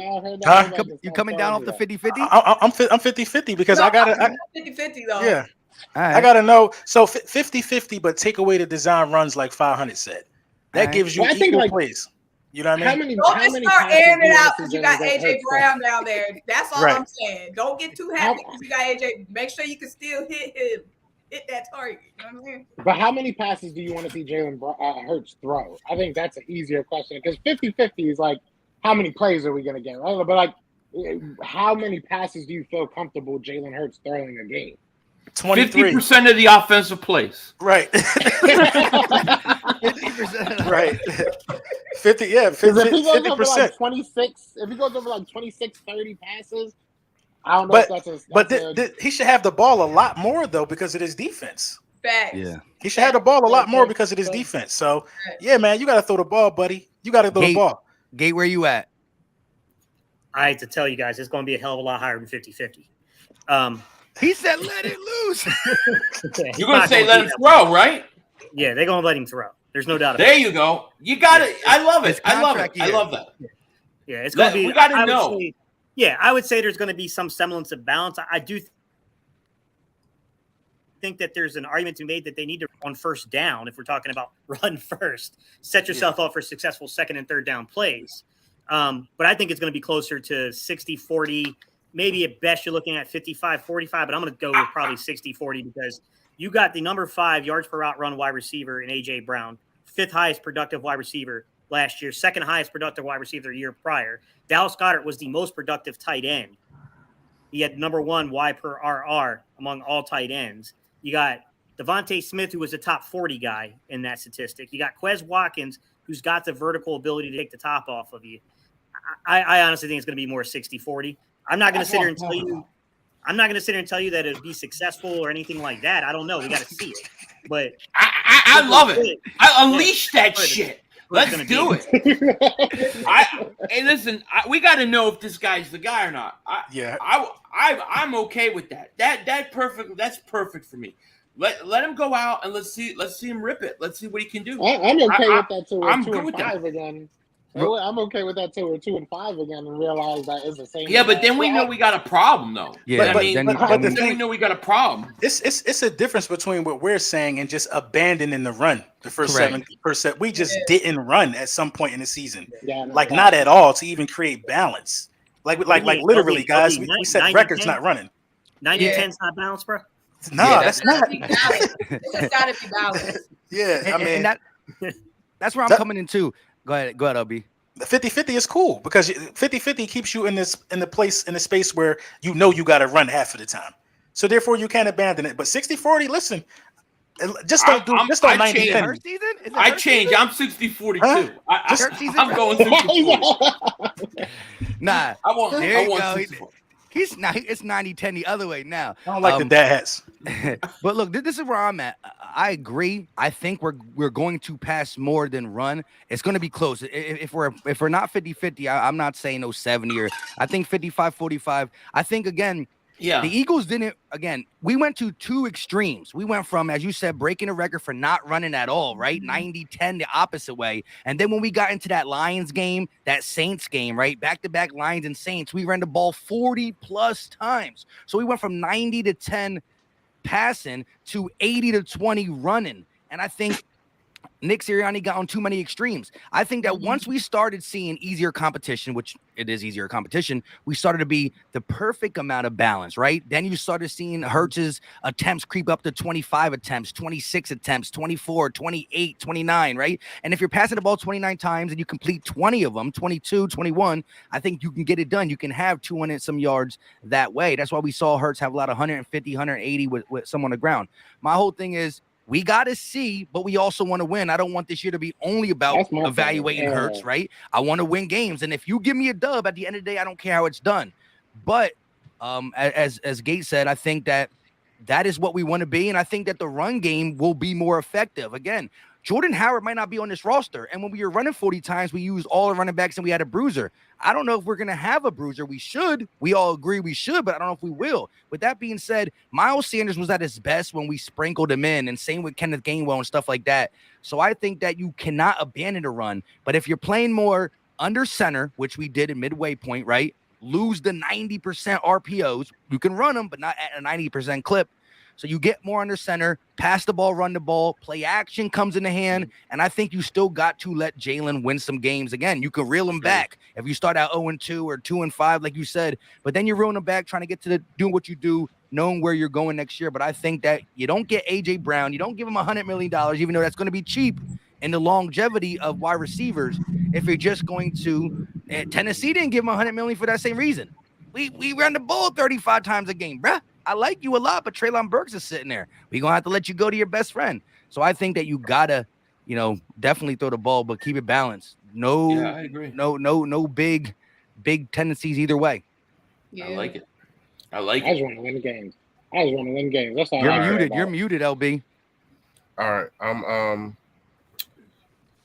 gonna go. I wanted to go last. Everybody went, right? I wanted to go last because I wanted to pose a question after this. I'm gonna go 60-40, and it's passing. To me, yes, you would definitely have to keep the defense on their heels, not knowing what to do. The RPO, 90%, all that, yeah, definitely scratch that. I'm not saying don't use it, but use it at particular times. You can use it on 3rd and 5 and those kind of things. You can keep the defense guessing. But we do got to understand that now we have a wide receiver, and we know wide receivers are divas. I don't care what anybody says. Wide receivers are divas, so you have to keep them happy. You have to make sure that they get the numbers that they want to get. And I'm saying that because I want to pose this question, and it's scary, and it's hard to think about, but we have to. If Jalen Hurts doesn't work out, and I'm hoping that he does, A.J. Brown going with him? Nah. What do you mean? No, AJ Brown just got paid. He can request a trade. He Just got like all these other guys. He got If 100 million doesn't reason why. work out, and we bringing in somebody better than Jalen, then AJ Brown is staying. They bros, but they know this is business. Like I'm not going with him just because I he's don't my know. friend. Going on. If we bringing He in somebody came in- better, Like I love how he did, but he didn't come here because of Howie Roseman. $100 He million came here got because him of here. Jalen Hurts. He came here because he got traded. but He Look, came no, here because of Jalen Hurts. He came here for that bag. he came here for that bag. Let's not get that confused. That's No. about the bag. He came here because that's where his Sorry. checks That's are. about the bag. I love my friends, but come on. He Right. didn't come. So you think you can go to another team and get a bag? I don't understand it. No, You he know what other teams was on the table? Who had an 8 It's perfect. with a wide receiver? Because he wanted to come here because of Jalen Hurts. I don't Do you know think why Well, Tennessee people had to realize trade him? Do you know why Tennessee had to trade him? Because he wanted to get paid. So the whole trade option came up because they didn't pay him. Listen, if Tennessee offered $100 million, he probably stayed. He would Probably have stayed. Yeah, What is he this? wanted to stay. He would've made those taken quotes us. He saying would've taken that. Like he Yeah. wanted them. He wanted to stay. He was like, now that I want what I deserve, I'm a diva. Boom, boom, boom, boom, boom. He was the best. Listen, he was the best choice for us. It was either him or Debo I Samuels. asked the question. I gave you the answer. All right. No, the answer is no. It depends. I'm sorry. There's a lot of friends in the NFL. All them dudes play together in high school. They play together over the summer. They're not just staying somewhere because bro under center if he not in. Let me ask I you mean, this. we did see Rob Gronkowski retire because That's the goal. they friends you, but you just hold on. You just gave me and said that don't happen, and then when I get you something, you like, oh well, that's not what it. But it did happen. But He did it retired. happen? Yes or no? It happened. Did it happen? Rob, that's what I'm saying. It happened. No, it didn't happen. Rob and Tom Brady. No, it didn't. Teammates. And Tom, No, yes, if Jalen Hurts wins, AJ Brown 3 rings. I'm hoping we don't have to have this discussion. I'm just asking. I'm hoping we just doesn't come down. That's not the major concern for me. The major concern for me is that if you're struggling in the first 6 weeks before what's week 6, the Dallas game, if you're showing signs of struggling right there, passing the ball, sad to say this, but Gardner Minshew can pass decent enough to make some plays down the field. Or If you go out there, listen, I don't want him running the ball because if you go get hurt, you might not get this team back. There's too many weapons out there, bro. It's too many weapons out there. If you go get hurt, you might not get this team back. Minshew could do numbers with this. That's a fact, man. Yeah. Jimmy Garoppolo could do numbers. For how long? Huh? LB always goes back to Jimmy G just because of that. Listen, let me say this. Okay, listen. If LB says something on Twitter, even when he comes back around, low key, he always keeps that in his thing. He always keeps that close. But hold on. But for how long though? Huh? Like how long do we want to wait? Say we 2-4. Knowing damn well we should be starting at least 5-1 or something like that. Say you 2-4. How long do you want to wait? How long do you want to do you want to see some end of the season heroics, or do you want to be on the beach chilling this season? Ain't like no way. It ain't. I want to be 10-3. Major injuries, unless we get major injuries, it ain't no way starting this team we should be 2-4 at all. That's how. So if you do, would you pull Jalen Hurts? If you're 2-4, it depends. It he's struggling. If he's putting up 27 points, order in the court, and the defense is trash, I'm getting rid of Gannon in the middle of the season. You got. I'll do it in the middle of the game. Gannon got to week 2. Gannon got to opening day. He got to opening day. Halftime. 2 weeks. He got to week 2. I'm gonna tell you why. All right, so we got the Lions. We got the Lions, right? And then you got Justin Jefferson and them. If you let Jefferson if you playing 8 yards off against them, you're done. We can't waste no time because we do know. All right, we only really face one elite quarterback. Dak Prescott is but we do know Kirk Cousins owns us, no matter where he plays in Washington or at the Vikings. He owns it. I'm telling you that he can be owned. I'm just saying he owns it. He sucks on Monday night games. He's like he don't own this defense. I ain't never seen him own no goddamn team with Slay and Bradbury. We better kill Cousins at home. I agree. I'm with you. You know what I'm saying? I'm with you. But I'm not firing Jonathan Gannon if Kirk Cousins go crazy. If you are playing 8 yards of coverage week 2, we got to get ahead of this early with this roster. You got to go because you're gonna do it again. If you do it opening game, you're gonna do it again. Would you rather have the offense? Would you rather have the offense change? Like you said, we start 2-4, we start off bad, but we're passing 60-40. Would you rather have the offense change back to a run first offense, bench Hurts, or just keep it going and see what happens throughout the year and evaluate Hurts? Out of those 3 options, if Hurts struggled, I'd rather. And it's clearly on Hurts. Pull him. You gotta pull them. You gotta stay 60-40. No matter. Listen, if I'm the quarterback, it gotta be 60-40. And then when I fail, you gotta pull me. Based upon the weapons, you gotta throw the ball this season. You can't hide your hand because you think your quarterback got deficiencies. Dude gotta air it out. I believe in him. Yeah, but let me just say this though. Do we think that Nick Sirianni has that stuff in him to say before like midway in the season to pull somebody? We're not talking injury, right? LB first started this conversation by saying Hurts gets hurt, no pun intended, and knock on fake wood, and then he loses his job. Do you think you could pull him? Like, not you guys. Do you think Nick Sirianni will pull him, or would he, again, as Joe said, change the game plan and then, you know what I mean? Do you think Nick Sirianni could do that? He gonna pull him. He got it in him to pull him. I don't think he will. He needs to be pulled. He would need to be pulled, but like you said, I don't think Nick Sirianni got that oomph in him to pull him. I think he'll pull him. I'm trying to tell you. He's trying to fix it. I think this year he'll pull him. The screams will come from high hell if this team is trash. He got to protect himself. Yeah, he's under a microscope too. And like with all these weapons that you got, you under a microscope too. We not And just then talking about too, Jonathan if it's- Taylor. If it's That's why he'll Memphis pull him. and, Carson Exactly. Strong in the cut, you know they're gonna want to try them out. If Gate, is he pulling him? I'll be honest with you, my opinion, Mike. Y'all remember that scene in Gladiator where they thought he was going to poison his food, and then the guy tells him, ate it for him and tasted it for him. Yeah, he's got to destroy your name first. I think Jalen Hurts would have to lose the locker room first. Yeah. Jalen Hurts has that locker room. Gates always bring an order to this shit. All right, that was a good one. That was a good one. That's why I had to throw him Yeah, in. I had to yeah, throw that's him Well, in. I think if they're 2-4, 2-5, and it's clearly because Hurts is struggling, I think he will lose the locker room. If you're losing a bunch of close games and you win some shootouts and Hurts has improved and you still 2-4, then it got to be a defensive issue. So it could be a number of reasons why we could be 2-4. It have to be Hurts because of Hurts. Yeah. Right. It have to be because of Hurts struggling. There's if different it's ways. the defense, it depends how it goes.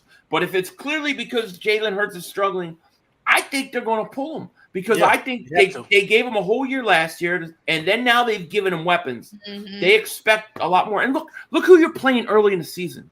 Your schedule in the season's not that bad. You shouldn't be losing to teams like Detroit.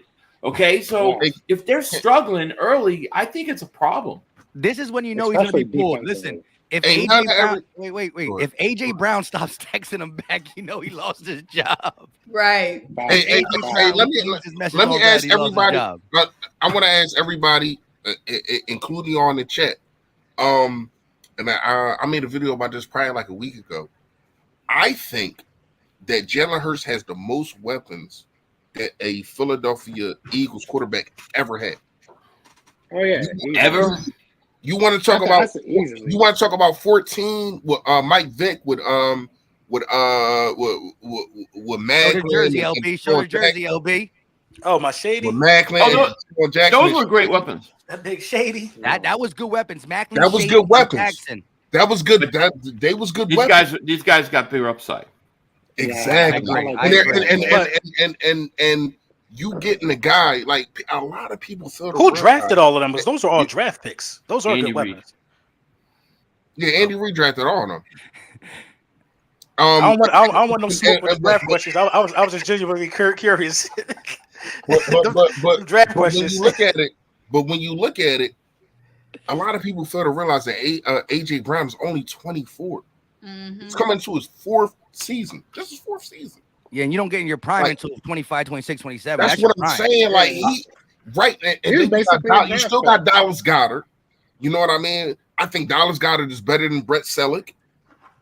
That was in 2014. So to me, better weapons. I think he got the best weapons a Philadelphia Eagles quarterback ever had.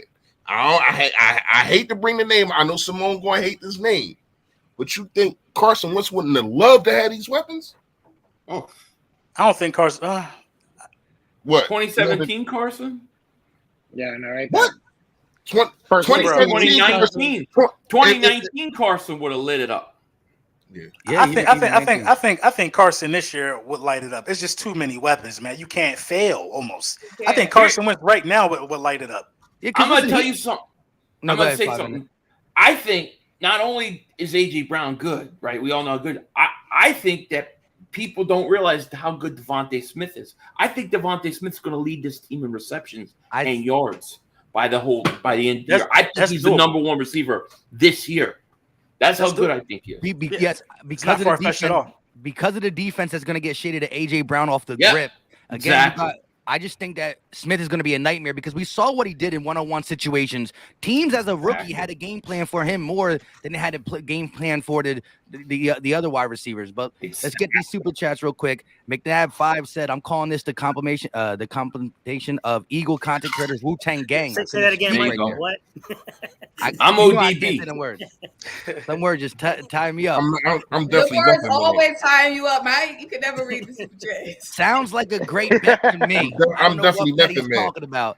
I don't know what Betty's talking about, but shout out to Michael Fowler, always coming through with the support on a lot of Eagle content creators channels. Yes, sir. And RB said, how many blitzes do you see us sending a game?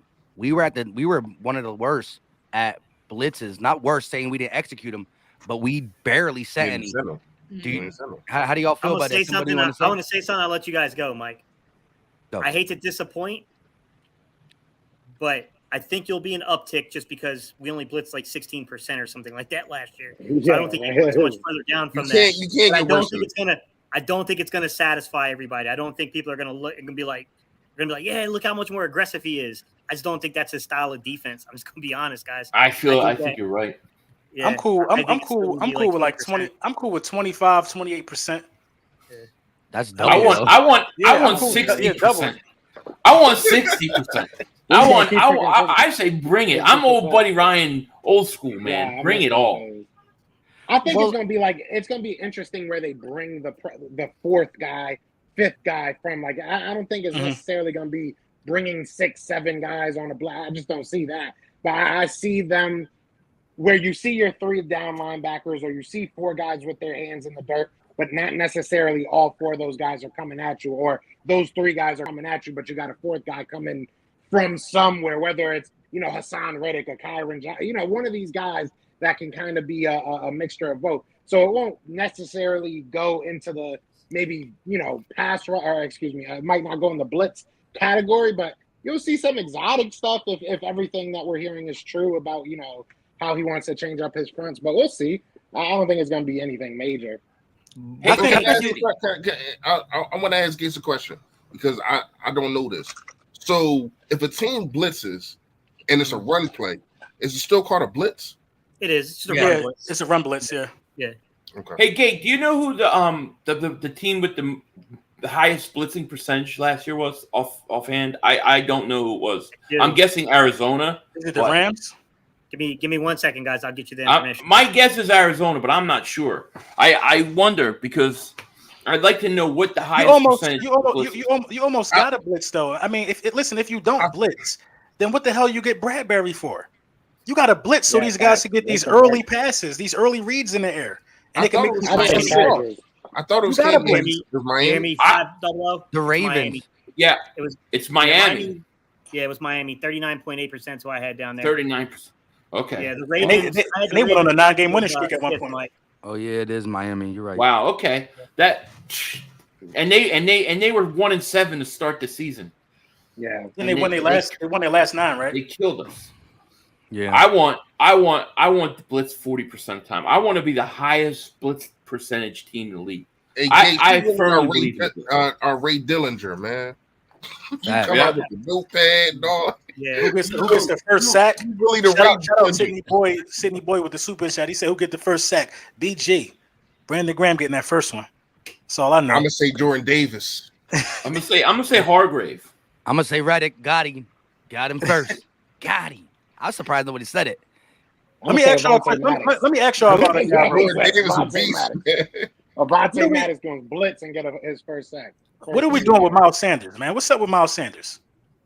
What are we doing? Is he getting extended? Are we keeping him around? How do we want to utilize Miles Sanders? Listen, if you ask me, it was a disappointing year for him. Anytime a running back don't score is disappointing. I don't care who you blame it on. I don't care what you call it. Miles Sanders is on this roster to be a big play guy. He got the pop, right? He got the flash. He got the flair. We ain't see it last year. Is he playing for a contract? Is he playing for his starting job? Like, what's y'all general synopsis on Miles Sanders? Miles Sanders is in a tough spot. I'm sorry, my bad.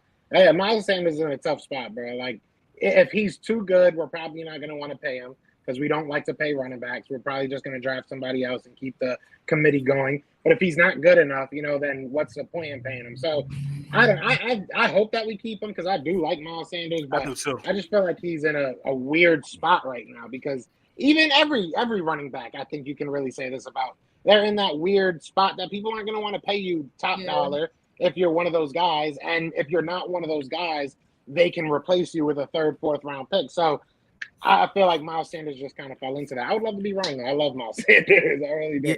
Yeah, I'm going to be quick. I think that if they were going to extend him, they would have did it this offseason because they had the tools to say, look, we love you. You're a hometown favorite, but look at your stats. So then you can argue making him outside, close top 15, like middle of the pack pay. If you're giving him middle of the pack pay for 2-3 more years, that's worthy of it. And this would have been the best time for the Eagles to have the rights to say, look what you did, man. We like you. You were injured. We're going to give you that, 2-year prove it deal. But I think if you don't hear nothing throughout this June, July, August, then I think that he's playing this year and it's his last year because of the running back position is just, it's weird. If you are a Henry, a McCaffrey, a Alvin, or even a Zeke back in the day, it's still not really worth it because you're paying for what they did, and once you pay them, they're already beat up. They can't do it anymore. So it's just really tough. I hate to downgrade Philly Fresh's position, but the NFL is doing it. I think Miles has a huge year this year, and they let him walk. That's what I think is going to happen. I think he's going to have a huge year, and he's going to walk. Over 1,000 yards rushing? I think 1,200 yards rushing this year. It's doable. I think so. I mean, the guy had a bad year last year, no touchdowns. He still averaged 5.5 yards a carry. He always does that. If he's healthy and plays, he can put the yards up.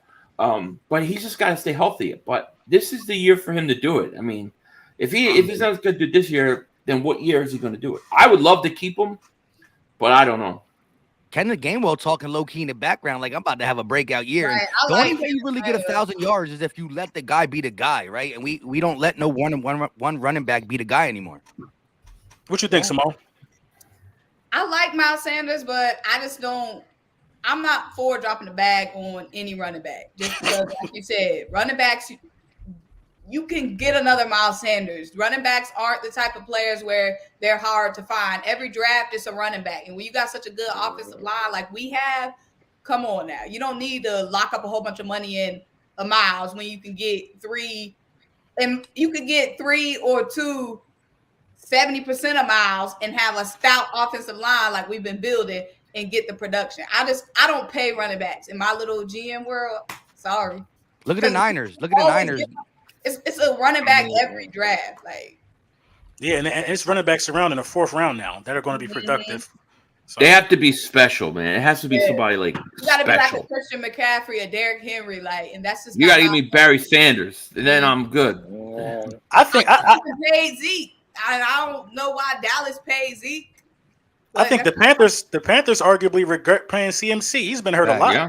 He's hurt. Well, the only reason why I could see paying Christian McCaffrey is because Christian McCaffrey was their only option on offense. They ran everything through Christian McCaffrey. He was their workhorse. They ran him to the ground. But when you have so many offensive weapons like we do, I'm not locking up a whole bunch of money on a running back when we got him. Well, we need to get, like you said, the bruiser back. But Christian McCaffrey was their everything on offense. Everything ran that they had to pay Christian McCaffrey because there was nobody else making plays for them. He was a receiver too. He was the receiver too. Right. He was a receiver too. We have too many playmakers to be locking up a Miles Sanders. I'm sorry. I think Gainwell ends up being our bruiser. He was okay in the red zone. Yeah. We just need a guy that's gonna fall forward. And I think that now I'm spacing on his name. But the undrafted Kennedy Brooks. I think Kennedy Brooks could be that guy. I think Kennedy Brooks, I think he's going to be the Jordan Howard replacement. Only reason I think that is because it's hard for him to fall. And when he does fall, he falls forward. He's not like a breakaway, going to get a 60-yard touchdown. But at least from what I watched, I didn't watch like crazy amount of tape on him. But he seemed like a guy that's just going to run through tackles. And that's what we need. Somebody that's just going to continuously fall forward and hit the other team before they hit him as a running back. So I think he could be a sneaky guy that maybe takes that spot. Oh man, this hurts me because it's my position that I played, and I do understand. Man, I was talking all that trash. My bad. No, you good. I understand the business. Listen, I'm not a businessman. I'm a businessman, so I understand the business. You get what I'm saying? So at the end of the day, you just can't pay. I mean, Derrick Henry, I would pay him, yes. The CMC, I would have paid him too. But it's what you pay them. You can't pay them quarterback money. So when you look at the situation, Miles Sanders is a big play ready to happen, but his eyes ain't there. I have broken down so much tape. I have looked at so many games of him running in the backside of Jason Kelsey, running and going to the wrong way. When Kelsey's blocking to the right, he's going the wrong way. And Kelsey got his arms up like, I'm blocking for you. That's a touchdown. So yes, I do look at the coaches not running the ball enough last year. But some of that is on Miles Sanders not getting no touchdowns.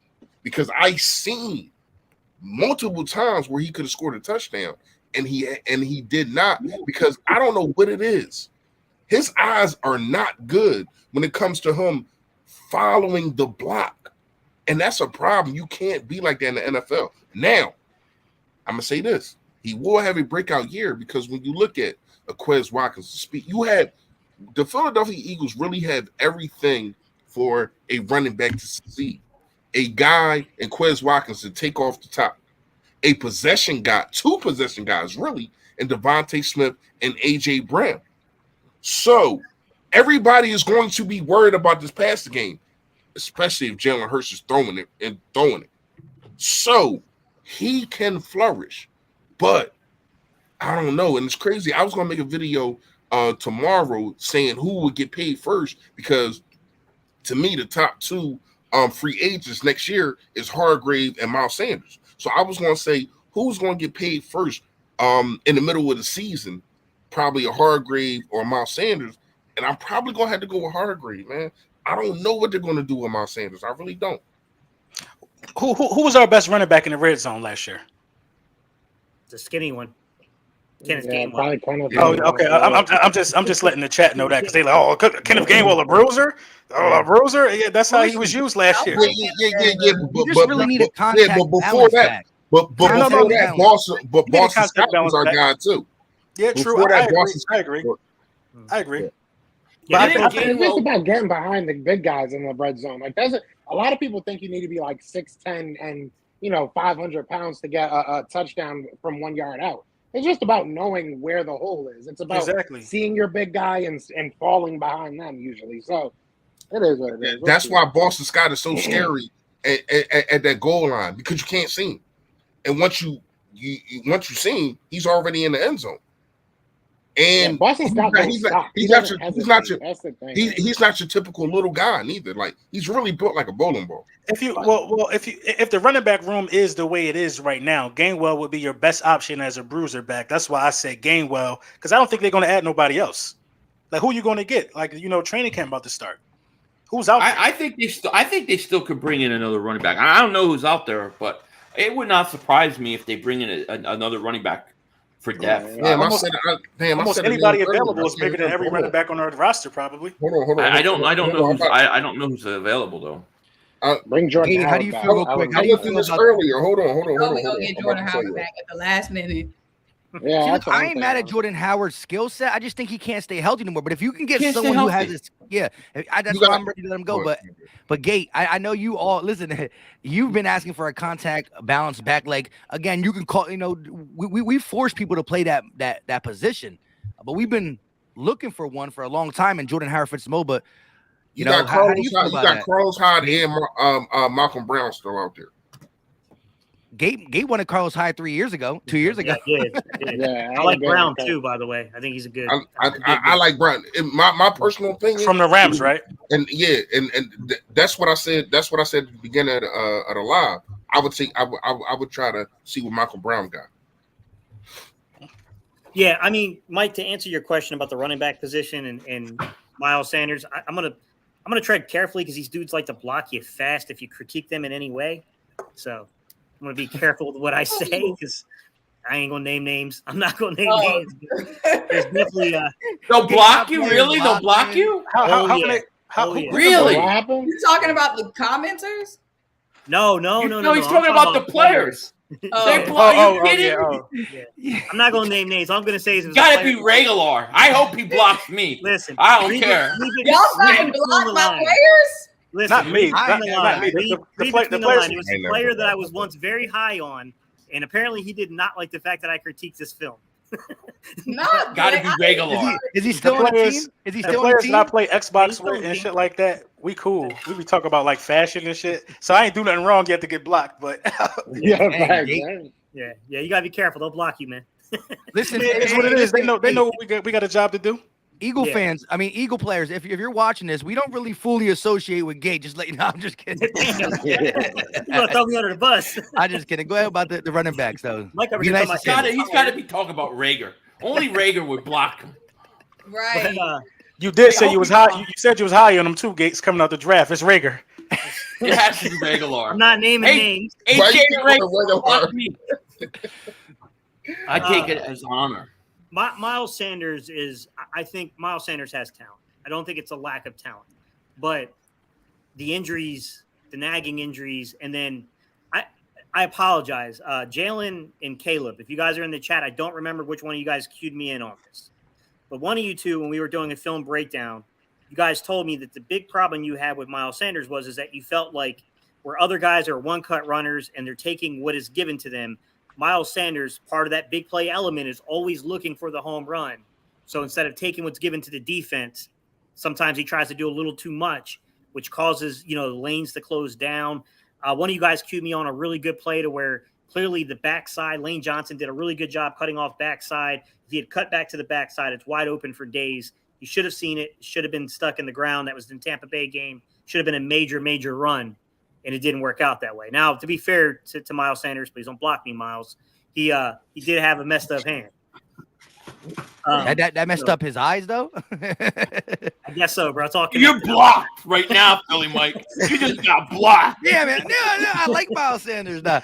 But real quickly, let's get these super chats. Super Saiyan said, y'all mentioned Carson Wentz going ham with the roster we have. He has a legit chance to go crazy with the skill positions in DC. He has a running back, a wide receiver core.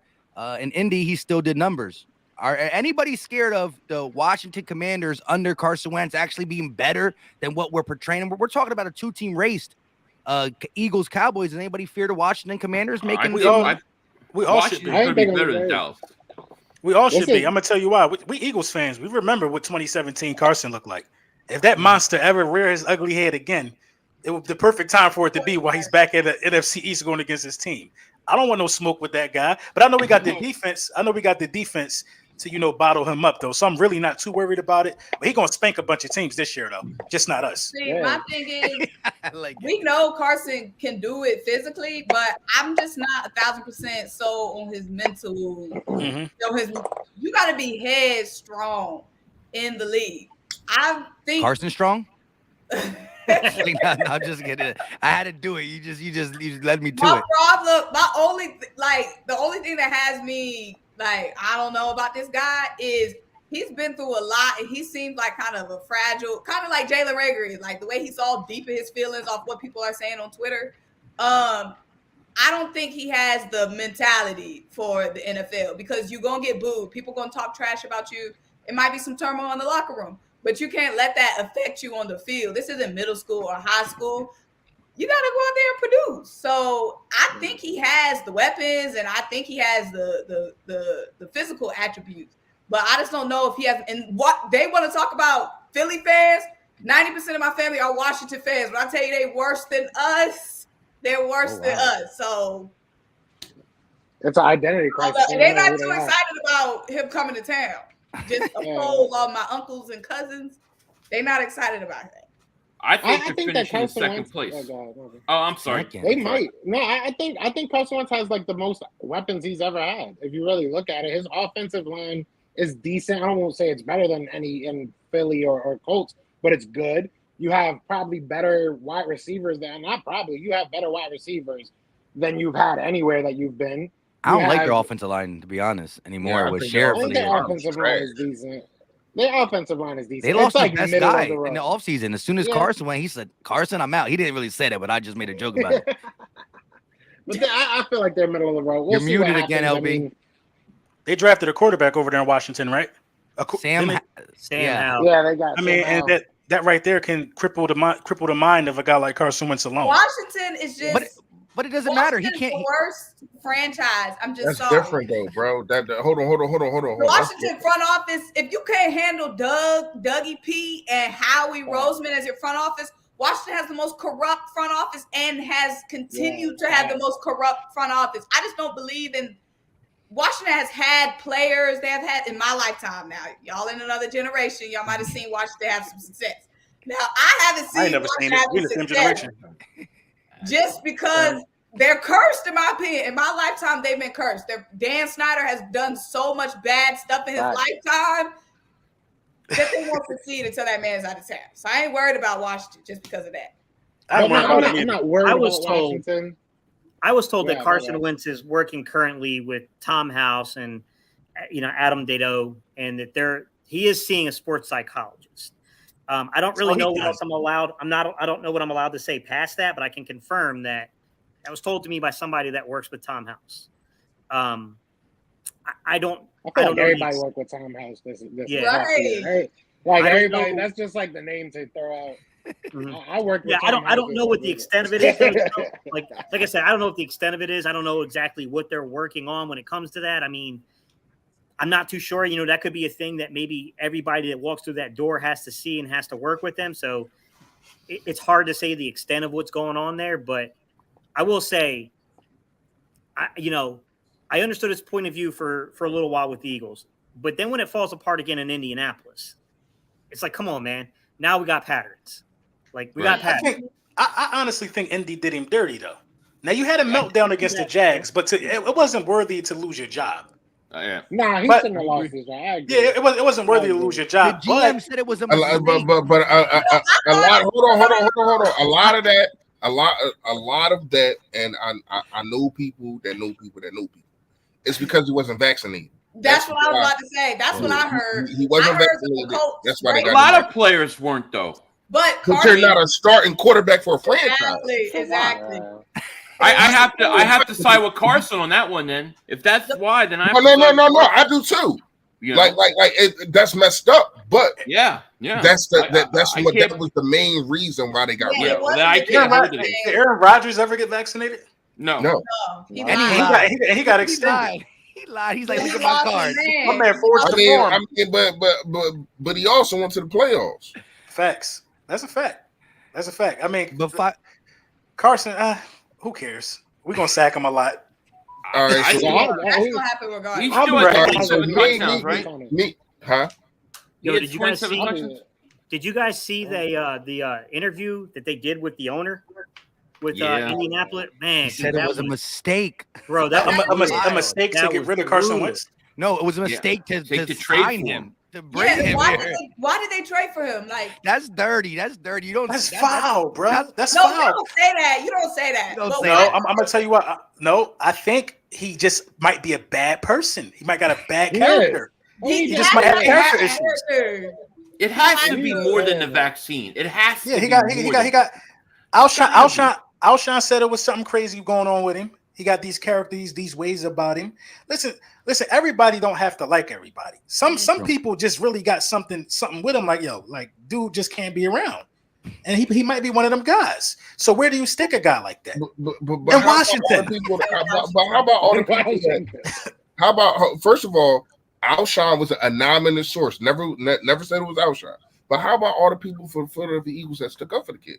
You had your Kelce's. You had your Malcolm Jenkins. Everybody stuck up. So that's what they supposed to do. Alshon. Why are we listening to anonymous sources and not listening to the guys that's really coming out and saying these things? There were Colt players. Yeah, exactly. Colt players were pissed off about that too.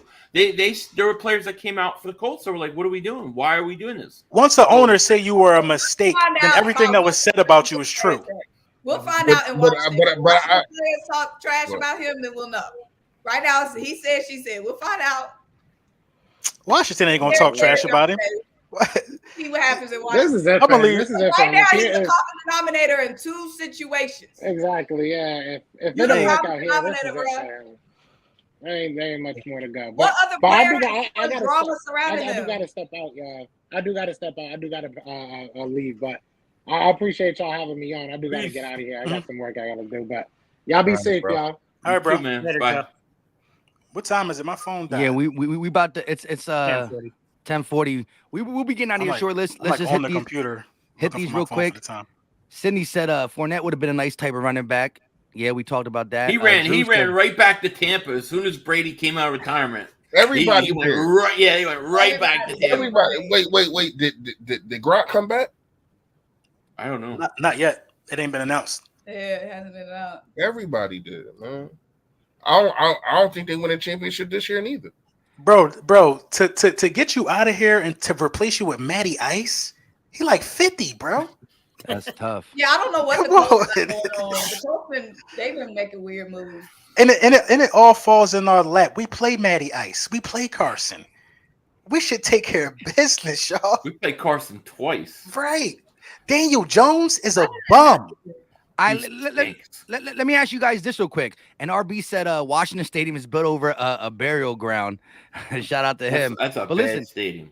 give me. I went there last year, man. LB was there too. Mm-hmm. That John, that John looked like a jail, man. Like, I've been there. Yo, listen, roaches in there. And it's crazy. LB, you left. I was there when Jalen Hurts, when that John fell and almost hit Jalen Hurts. I don't like staying in the hood too long. As soon as the game was over, I'm out. But I'm gonna stay around there for. I'll go back to the link. I didn't know that was the hood. That's my first time being there. You should have told me. Should have told me. Real quick though, listen. So with the schedule we got, right? Give me the one game that everybody thinks we're going to win that you think we can lose, and give me the one game that everybody thinks we're going to lose that you think we could win. So that one game that you're like, Eagles probably lose this one, but we can win it. And that one team that's trash-ish on our schedule that somehow, because every team has a hiccup. Look. You see what Mike's doing to us, right? Yeah, He's trying to get the chat mad at us. And then he gonna come around. Mike gonna come around last and be like, "Nah, we're going undefeated." I'll start. Listen. Wait. Put up the schedule. Never mind. All right, now I gotta put. That's gonna make we got too many people. It's gonna make us all really, really little. Let me see if I can pull it up then. No, I just do an overlay. I just put it right in the middle of everybody's face and just keep talking. All right. Let me. That's what I do. Right in the middle. That's the only thing I know how to do. Everybody knows what you look like. I look like Denzel Washington. Yes, I got do. 2 Denzels. I guess we got 2. Like, let me go get my hat, just like you. I still got my Philly Fresh hat. You know that. I can go first without the schedule before you bring it up. I already know what I'm gonna say. Yeah, me too. But go ahead. The trap game for me is that Doug Peterson game, bro. I worry about that game. I don't think we're gonna lose that game against Doug. Trevor Lawrence. Not a bum, just young, learning. Could potentially like anybody up next year. It's the second. You know what I mean? See, we got a bunch of storylines on our schedule, man. You know what I mean? A lot of storylines. We got a lot of storylines on the schedule. Darius Slay, week 1. AJ Brown. Week 2. It's almost damn near every week. Carson Wentz. Week 2, they're going to be comparing Justin Jefferson and Jalen Reagor the whole damn night against the Vikings. Who we play week 3? Week 3 is the Washington. Yeah, Carson Wentz. 3 weeks in a row, you got a storyline. Where? Week 4, who knows? I mean, I need to see the schedule. Hold on, I'll try. Hold on. I mean, I'm just trying to get one that's not like ugly. Hell no, you cannot underestimate the Jags. Hell no, you can't underestimate the Jags this year. Here, Texans Mike, I'll trap send you game. this one. Davis Mills, he food. Texans ain't no trap game. That's a body. I'm gonna say that the team that I think if you went back through it and if they caught us off guard, I'm gonna say week 1 at Detroit. I think they feel a certain way about the way we beat them down last year because that wasn't just being beat. You got drugged. All right, so y'all want me to run down the schedule or you got it, Mike? I'm about to do the one that Philly 500. I just got to get it to my email real quick and I'll pull it up. Go ahead and do what you got to do though. Week 1, the Lions at Lions. Week 2, Minnesota come to us. Week 3, we at Washington. I'm be there. Jags come to us. We go to Cardinals. Dallas come to us. Bye week 7. I can't wait for that Cardinals game. Pittsburgh come to us. We go to Houston. Washington come to us. Shout out my guy Kevin Bacon. All the goats in the same place. My bad, Fresh. Colts. We go to the Colts week 11. Week 12, Green Bay come to us. Week 13, Titans come to us. We go to the Giants week 14. Week 15, we go to Chicago. I think I'm gonna pick that game. Week 16, we go to Dallas. Week 17, New Orleans come to us, and week 18, we ended off by beating the Giants. All right, I'm about to pull it up right now. So you think Chicago fresh for you? Yeah, I think that's a trap game. I'm gonna. I think the Giants, the trap games. The Giants got a lot of pent up hate. Which one? 17 or week probably 17 14? because 17 probably gonna come down to where. But hopefully we resting our players. Hopefully we're resting our players. Yeah, but also we got the Giants late, both games late, which I don't like because that's probably when we're gonna be needing those wins. No. Week 14, we got them 1 o'clock. No, I mean late in the season. Late in the season. Okay, my bad. And I feel like the Giants gonna just have a terrible record and all of a sudden want to hype up against us. I hope not. But Don't I quit feel by like then. that we can beat that. I guess we're underdogs, which I don't think we really should be underdogs. Is the Packers because come on now, Devonta Adams, best hands in the league.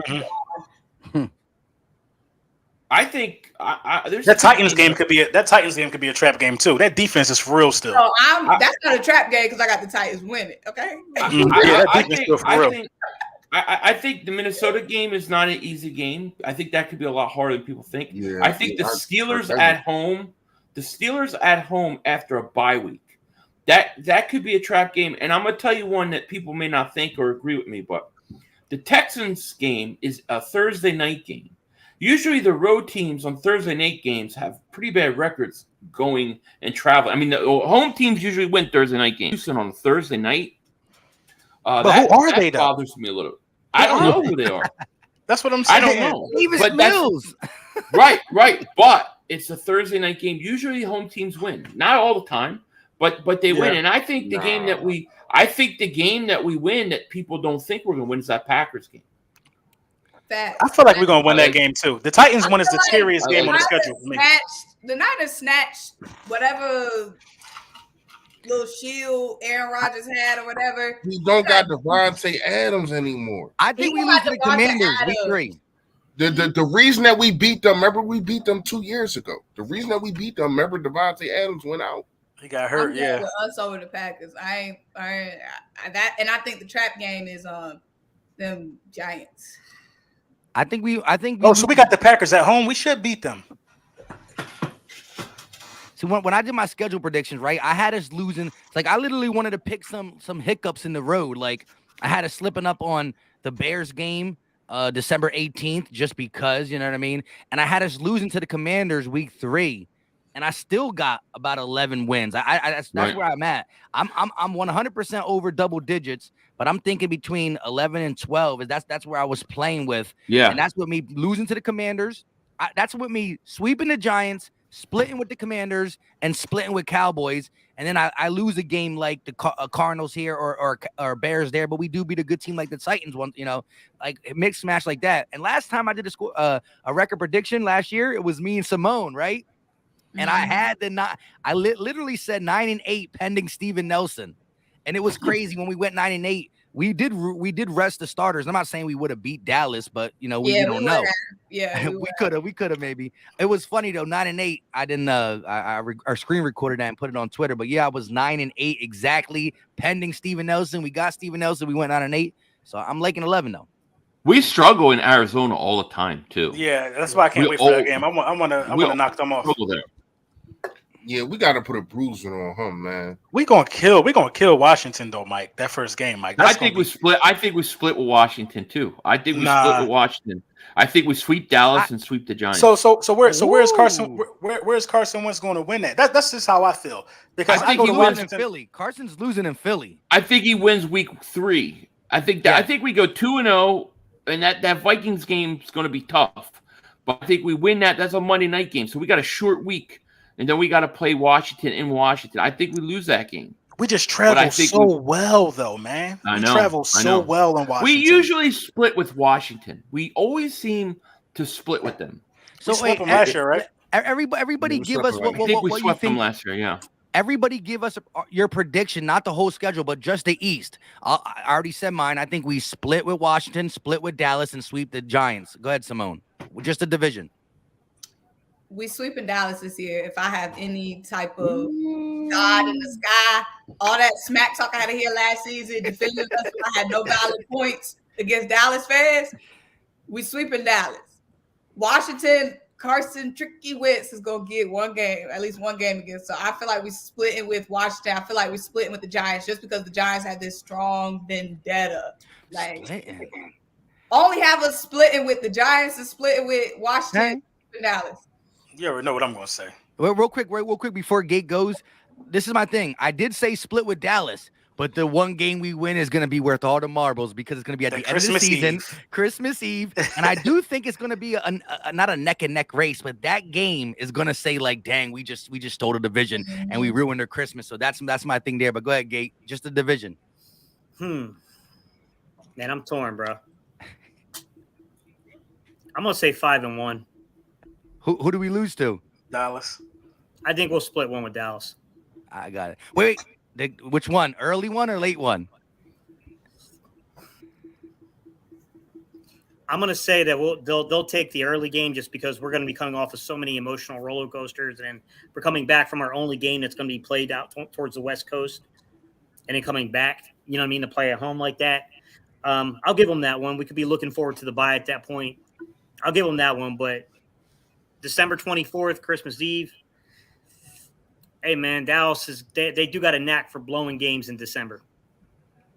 True that. Yeah, I think they split with Washington, and I'm going to say we sweep Washington. We sweep Dallas and the Giants. So I think we lose 5-1. That's what I got.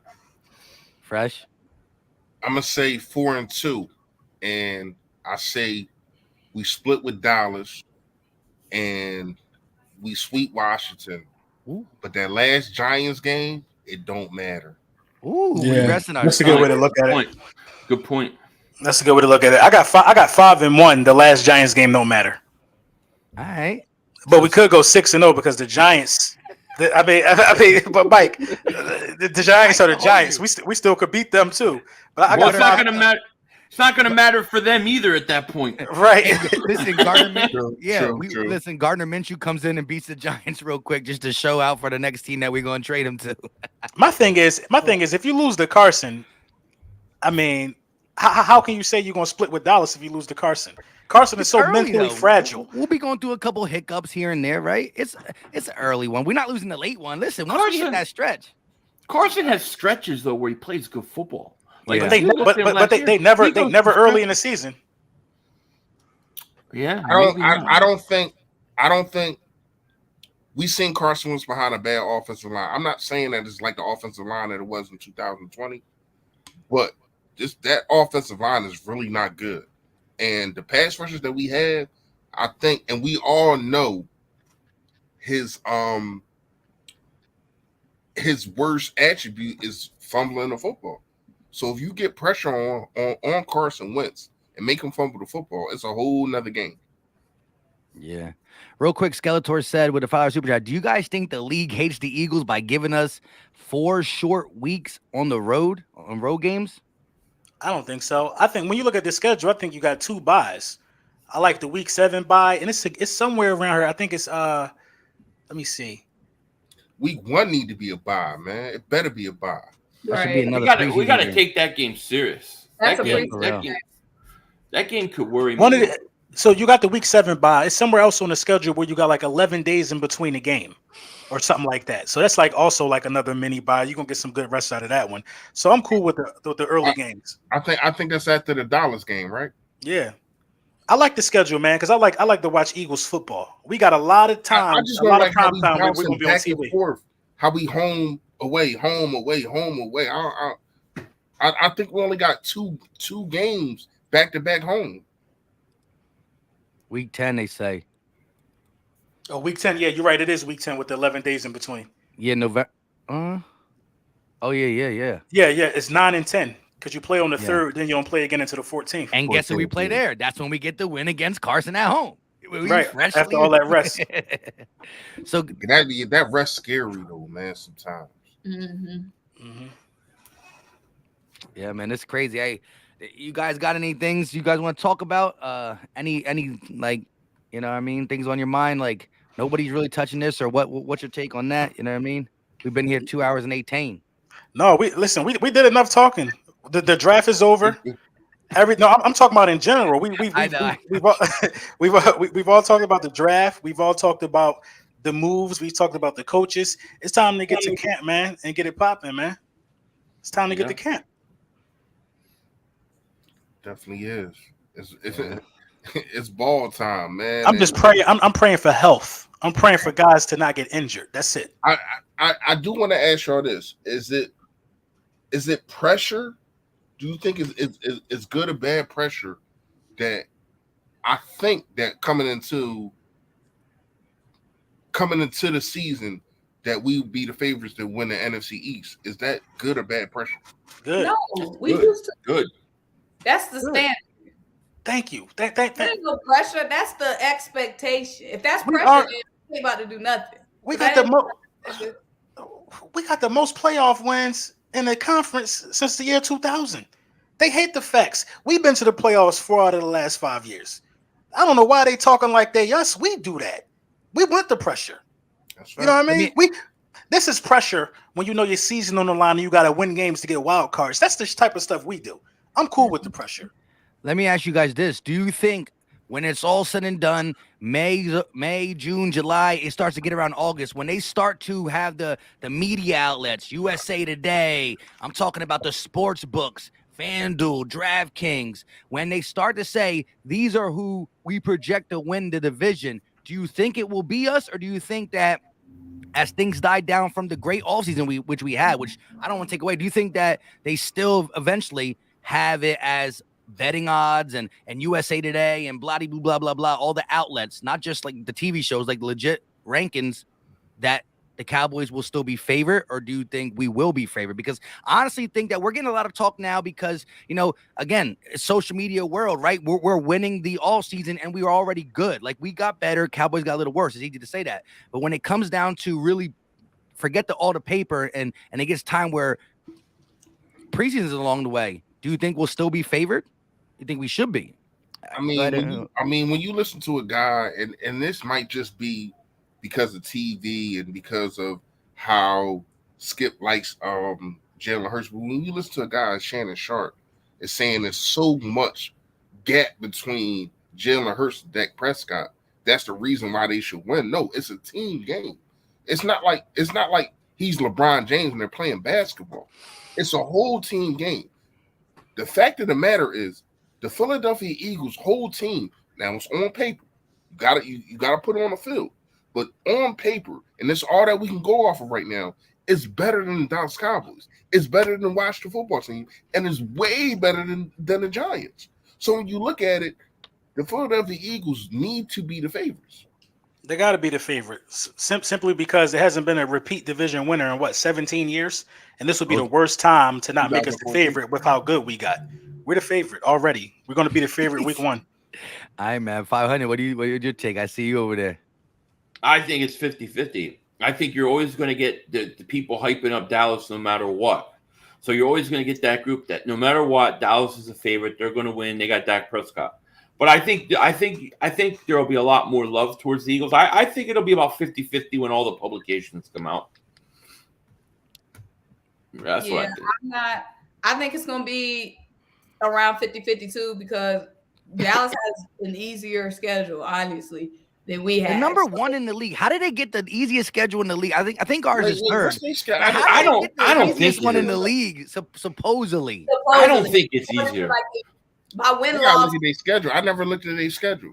When I look at that schedule, I don't think it's easier. They got to go to the Rams. They got Tampa Bay. I mean, they got some tougher games. Those two games right there tell me that it's not easy. They never beat Tom Brady in their career. And they never will. Right. Based on the official strength of schedule, they have the easiest based on win-loss totals last year or whatever. Mm-hmm. But they're always going. It's always going to pick Dallas, and then around week 12, when the national media, whatever, start waking up, then it's all, but watch out for the Eagles. They got something good going on there. They never gonna give us our respect from jump. They gonna jump on later like they always do. Now the actual betting books, I've never looked at a betting book, so I don't know how those work. But the actual media, they never gonna give us our just due until it's week 15. And they know that they're going to be completely right about the take because we done already clinched the division. Yeah, even in 2017, they was not, even after we beat the Panthers, when I didn't have a page then, but I said, yo, this team will go to the Super Bowl after we beat the Panthers. That was like week 8, I want to say. They still wasn't giving us the respect. It was the Rams. And it was another. No, it was the Broncos. It was that Broncos game. We put that 50 burger on them. That's when they start talking about us. Yeah. We ran out of fireworks. We ran out of fireworks. The no fly zone. The no fly zone. And you know what's going to happen if the Eagles are winning and they're off to a good start? All you're going to hear is that the Eagles aren't playing anybody. The Eagles haven't played anybody. The Eagles haven't played. Get ready for that narrative to be all over the place. I'm cool with it. Listen. I'm gonna be unbearable if this thing if it unfolds the way I'm going to be unbearable. I might buy a helicopter and fly around and come out with a bullhorn and scream at people. Fly, Eagles, fly all day. I'm going to be unbearable, bro. That's it. I love it. Gate, where you stand with that? I think that you'll have to wait and see until they get to about week 7 because I'm gonna be honest with you. 4 of their first 6 games aren't cupcakes. They got Tampa Bay, they got the Rams, they got the Bengals, and they got Philly. So how is it physically ranked the number? I don't understand that. Then I don't understand that. Back half of their schedule gets kind of cupcakeish. But I will say, we got the Titans, we got the Cards. Hey, Gates, can you run down that whole schedule for me, somebody? Sure. Yeah, I got you. Because we have the Titans, we got the Packers, we have the Cards. All those were playoff teams. We got Dallas twice. Who else we got? But you got to look at the quarterbacks. I'm saying this officially, like the NFL put out ranking of schedules based on win-loss totals. They officially have, based on win-loss totals last season, the easiest schedule. Now we're like right above them, not a lot of it has to. Yeah, not based off the offseason or like the Dolphins will be a tougher team this year, but based off of last year's win-loss. Correct. Right. The bottom 4 teams on that list is the entire NFC East. Mm-hmm. Dallas is last because Dallas had the best record out of a bunch of teams that only, they were trash, except the Eagles. Washington and those guys were trash. So if Dallas played us twice, we only had 9 wins. Then you play the other guys twice. That automatically will put them right there. We're down on that list too because of the division as well. Mm-hmm. So, yeah, no, their beginning of their schedule, Mike, is pretty brutal. If they have letdowns, because they open up at home versus Tampa and at home versus Cincy. It's a loss. 0-2. But yeah, man, that's tough, man. Because then if you end up going 0-2, the problem is your next games, they're division game. You got on the road versus the Giants, at home versus Washington, and then you're going to have to play against Los Angeles in Los Angeles before you have to turn back around and come back across the country to play Philly in Philly. That is not an easy opening. That's not an easy opening at all. The first one's in Philly? Yeah. The first one in Philly, week 6. Yeah. Damn. So Christmas Eve, we're going to Dallas. Now you know that you know they wasn't going that much. You really thought that they were going to put Dallas on the road on Christmas Eve? Exactly. It's just like Thanksgiving. They're not going to be away Thanksgiving either. I'm telling you, you really come on, Philly. You're right. I'm tired. Who they play on Thanksgiving? Come on, you an easy Dallas play on who they play on? Yeah, that's a good question. Who do they play on Thanksgiving? Gate, you got that? Thanksgiving games this year are giving dry. The Bengals gonna beat the brakes off Dallas. I'm telling y'all, bro. They play the Giants, guys. Oh, they play the Giants. How did Giants get a Thanksgiving game? That's our only prime time. I'm glad that we're not on Thanksgiving. I don't want to play Thanksgiving. I want to sit home and eat. Otherwise, I gotta stream it. And I agree. I'm with Philly 5 on that. That's why I don't stream games, man. I be doing. I can't stream game. I'll be too hyped. Christmas Yeah, Eve, I'm gonna stream and I'm done, dude. I'm shutting everything good down. though. The 500 attitude during the game. I can't entertain during the game. My blood pressure too high. I can't. Right. Yeah, And but not they- only that, I like to like rewind stuff because I like in the middle of the game. Yeah, I'm one of them. Like, hold. I would be going. No, nuts. me and you'll be in I there. don't. Me and you'll be I in only there do moving that when furniture. it's me. I only do that when if I'm watching the game with somebody. I don't do that. We'll be in there He's moving like, fresh. hold I'm on, like, wait, Fresh, wait, what the wait. hell you He's mean like- this ain't the play? My phone's saying we scored, Fresh. Right. What's what score, right? He done forgot to jump the line. No, that's why I can't watch Philly Mike because I go on his page. He done already told me something I ain't even see yet. Right. I hit the like and I'm out. Yo, real quick though, I'm with 500 on the whole holiday stuff, but see, 500 is good though because he's West Coast, so that game gonna be early and done. We play at 4, Right. so I'll be done at 7. You know, and I'll be done at 4. My wife is Latina, so like we embrace the American. Don't tell my kids there's no Santa, right? Do the stuff in the morning, but she celebrates Christmas at 12 o'clock at night, so she stay up and she got all the crazies over at the house too, and it should be going crazy. So I'm not gonna be able to enjoy the festivities with a I'm not loss gonna be able at to do it. 7:30. Bro. Like I'm gonna be upset. Bro, Yeah, last I'm gonna last be done at 4. Last Christmas, I I know was this is putting gonna together tick doll off. houses and shit. I ain't gonna be able to stream it. I'm gonna be putting together bikes, doll houses, putting batteries and toys, wrapping gifts.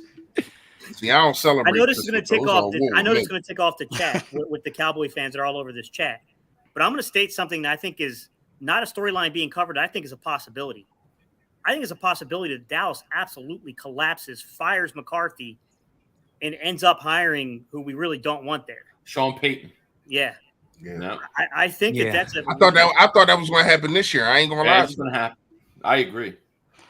God forbid. So we can get some short time happiness. You know, I like Sean Payton. I think he's a good coach, and I would not like to see him over there. Let's hit some of these super chat. Go ahead. I 500. think Dallas finishes 3rd place. I have Washington finishing 2nd. So that would not surprise me at all. If they get Sean Payton, Michael Thomas might go there. Can we not? Okay, come on, y'all. Yeah. Right. Come on. Let's just enjoy our season. Right. It would be We're nice going to see down a that. dark path. We're going down a dark path. It would be nice to see the collapse though, because that will get a lot of people. The coach will be fired, but Prescott and some of these guys will be on fire. But Sydney said if Foles signing Colts backup for Ryan interested. Foles went to the Colts. He said if Foles signing Colts backup for Ryan interested. Yeah, it'd be interesting. Super Philly 31 with the 500 default picture. Denzel Washington. Oh, that just looks like him. He said Eagles gonna easily be a 12-win team. So you're like, who? I didn't get to hear all y'all score predictions. Does anybody have the Eagles winning 13 plus? No, I think 11. I think 11 is the floor. I think you can't win nothing less than 11. And then so what is your that's ceiling? Floor, but 13. I'm picking high. I don't know, bro. Because if you win, I don't know. I don't want to say nothing crazy, bro. They be on me, Mike. They be on me all this week. They've been on me.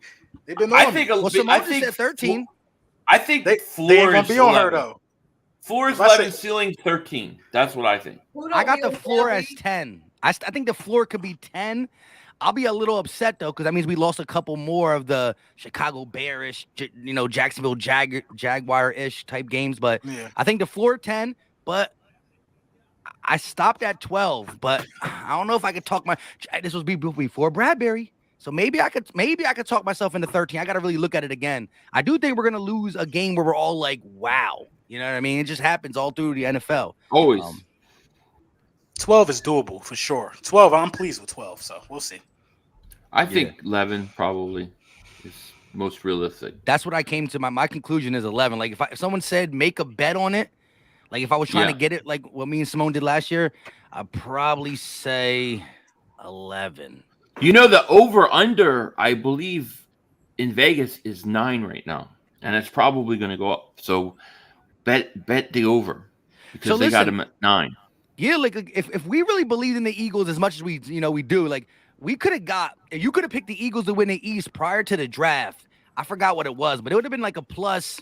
It would have been a nice chunk of change. You would have threw like 150, $200 on that for the long, it's a one bet for all season. It's not like a weekly bet. You would have come up nice. I don't know what it changed to now. But Super Tony said the only reason why we won't get the respect is because of Jalen Hurts. That's the only reason, because a lot of people don't believe in him besides the players. Yeah, and I seen a lot of people saying, well, if we had Russell Wilson with this team, we'd be this, that, and the third. Well, we wouldn't have had this many. We wouldn't have had AJ Brown and this, that, and the third if we got. Because I seen somebody saying that on Twitter. I forgot who it was. Like, Russell Wilson with this Eagles team, automatic Super Bowl contenders. Why didn't we do it? It's like AJ Brown would have been here. You might not have been able to move to get Jordan Davis. Like, you wouldn't have had another pick next year. So yeah, quarterbacks cost too much, man. Point blank, period. It's a reason why. And this is probably one of the reasons why the Patriots went on the run that they did, is because Tom Brady always took less. Always took less money. He never was the top quarterback getting paid, even though he was the top quarterback. So this is what Eagles Bama said. Do you like the Eagles at plus 250 to win the NFC East? That's what it is. So that's what the betting odds are. I'm gonna have to drop some money on that tomorrow morning. I'm going to too. I don't know too much about that. Like, I don't even know what that means. This how we used to bet when I grew up. This how we used to bet when I grew up. Who gonna win? I got $500. Say we gonna win. That's all the bets I got out there right now. Straight win. No, right there. What it's saying is that's your odds is the plus 250. So really, if you put $300, it's if the Eagles win, it's your $300 to plus 250. So you'll make like. I can't do the math right now, but like if it was plus 100, your 300 will turn into 3,000. It'll be. Oh, okay. I see what you're saying. So it wouldn't be that. It wouldn't be that much. It wouldn't be that much. Not. If you go 300, it'd be five. You'll win 550. Yeah. Why I say 3,000? Oh, I'm about to put a bag on that. Yeah. You got people about to spending. Exactly. Right, bro. I've been up since 4 a.m. Yeah. Like so if you bet $100, you win $250. Right. If they win the division. See, that's what I'm saying. I just got conflicting information. I'm gonna stick to my betting. When you see that plus, money on the board, make it all good, LB. Okay. Yeah. I think Jalen Hurts is 40-1 odds to win MVP. I'm gonna drop probably $100 on that just in case. Just in case. Money then. Yeah, 100 to win 250. So you're right about that. That's my fault. I'm tired. I'm ready. I've been trying to get off this 20 minutes ago, to be honest. Yeah, you don't want to keep asking questions. I'm sweating. So what y'all think about this? Gate City? You know right. Man, you always try to trap me into this record prediction crap, man. I hate record predictions because I can't predict how good the schedule will actually be. That's always the hardest part. I'm gonna say it's disappointing if it's not double-digit wins. Then I think something is clearly wrong with the team. I don't know if that means 10 wins, 12 wins, 13 wins, whatever, but you're going to have to get – you need double-digit wins with this roster. Mm-hmm. I agree. And you were a drop pass away from getting it with less talent and coaches who were just crazy. So I agree. Mm-hmm. Yeah. I'm waiting for Fresh to be like, you ain't really answering, Gate. Nah, I'm not trying to prolong it more than I gotta wake up 5 o'clock in the morning and open the store, man. I gotta get up at 3:30 tomorrow morning. Damn. Oh, but you good though. What is wait, over there, right? It's only you got time. I still got to get up 3:30 my time. Wait, what's up? Where are you 3:30. I'm in California. Here in the West Coast. Oh, so you good? So what is 8 o'clock over there? It's 8:15 over there. It's 8:15. Yeah. Yo, listen. It's 11 over here. So but I still got to get up at 3:30. But check this out. So last night, real quick. So we basically on the same time because I gotta get up at 5, 6 o'clock. You gotta get up at 3. So that's 3 hours.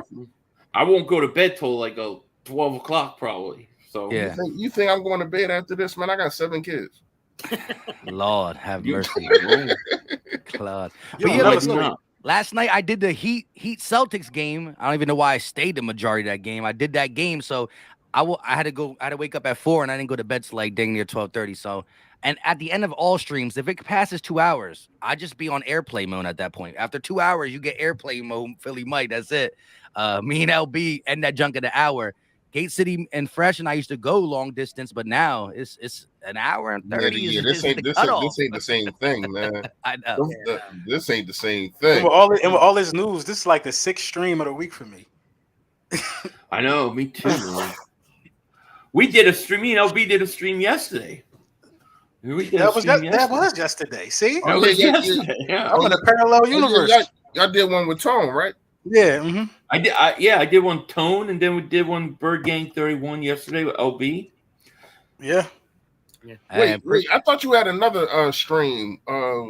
What's the dude name? Big Sil.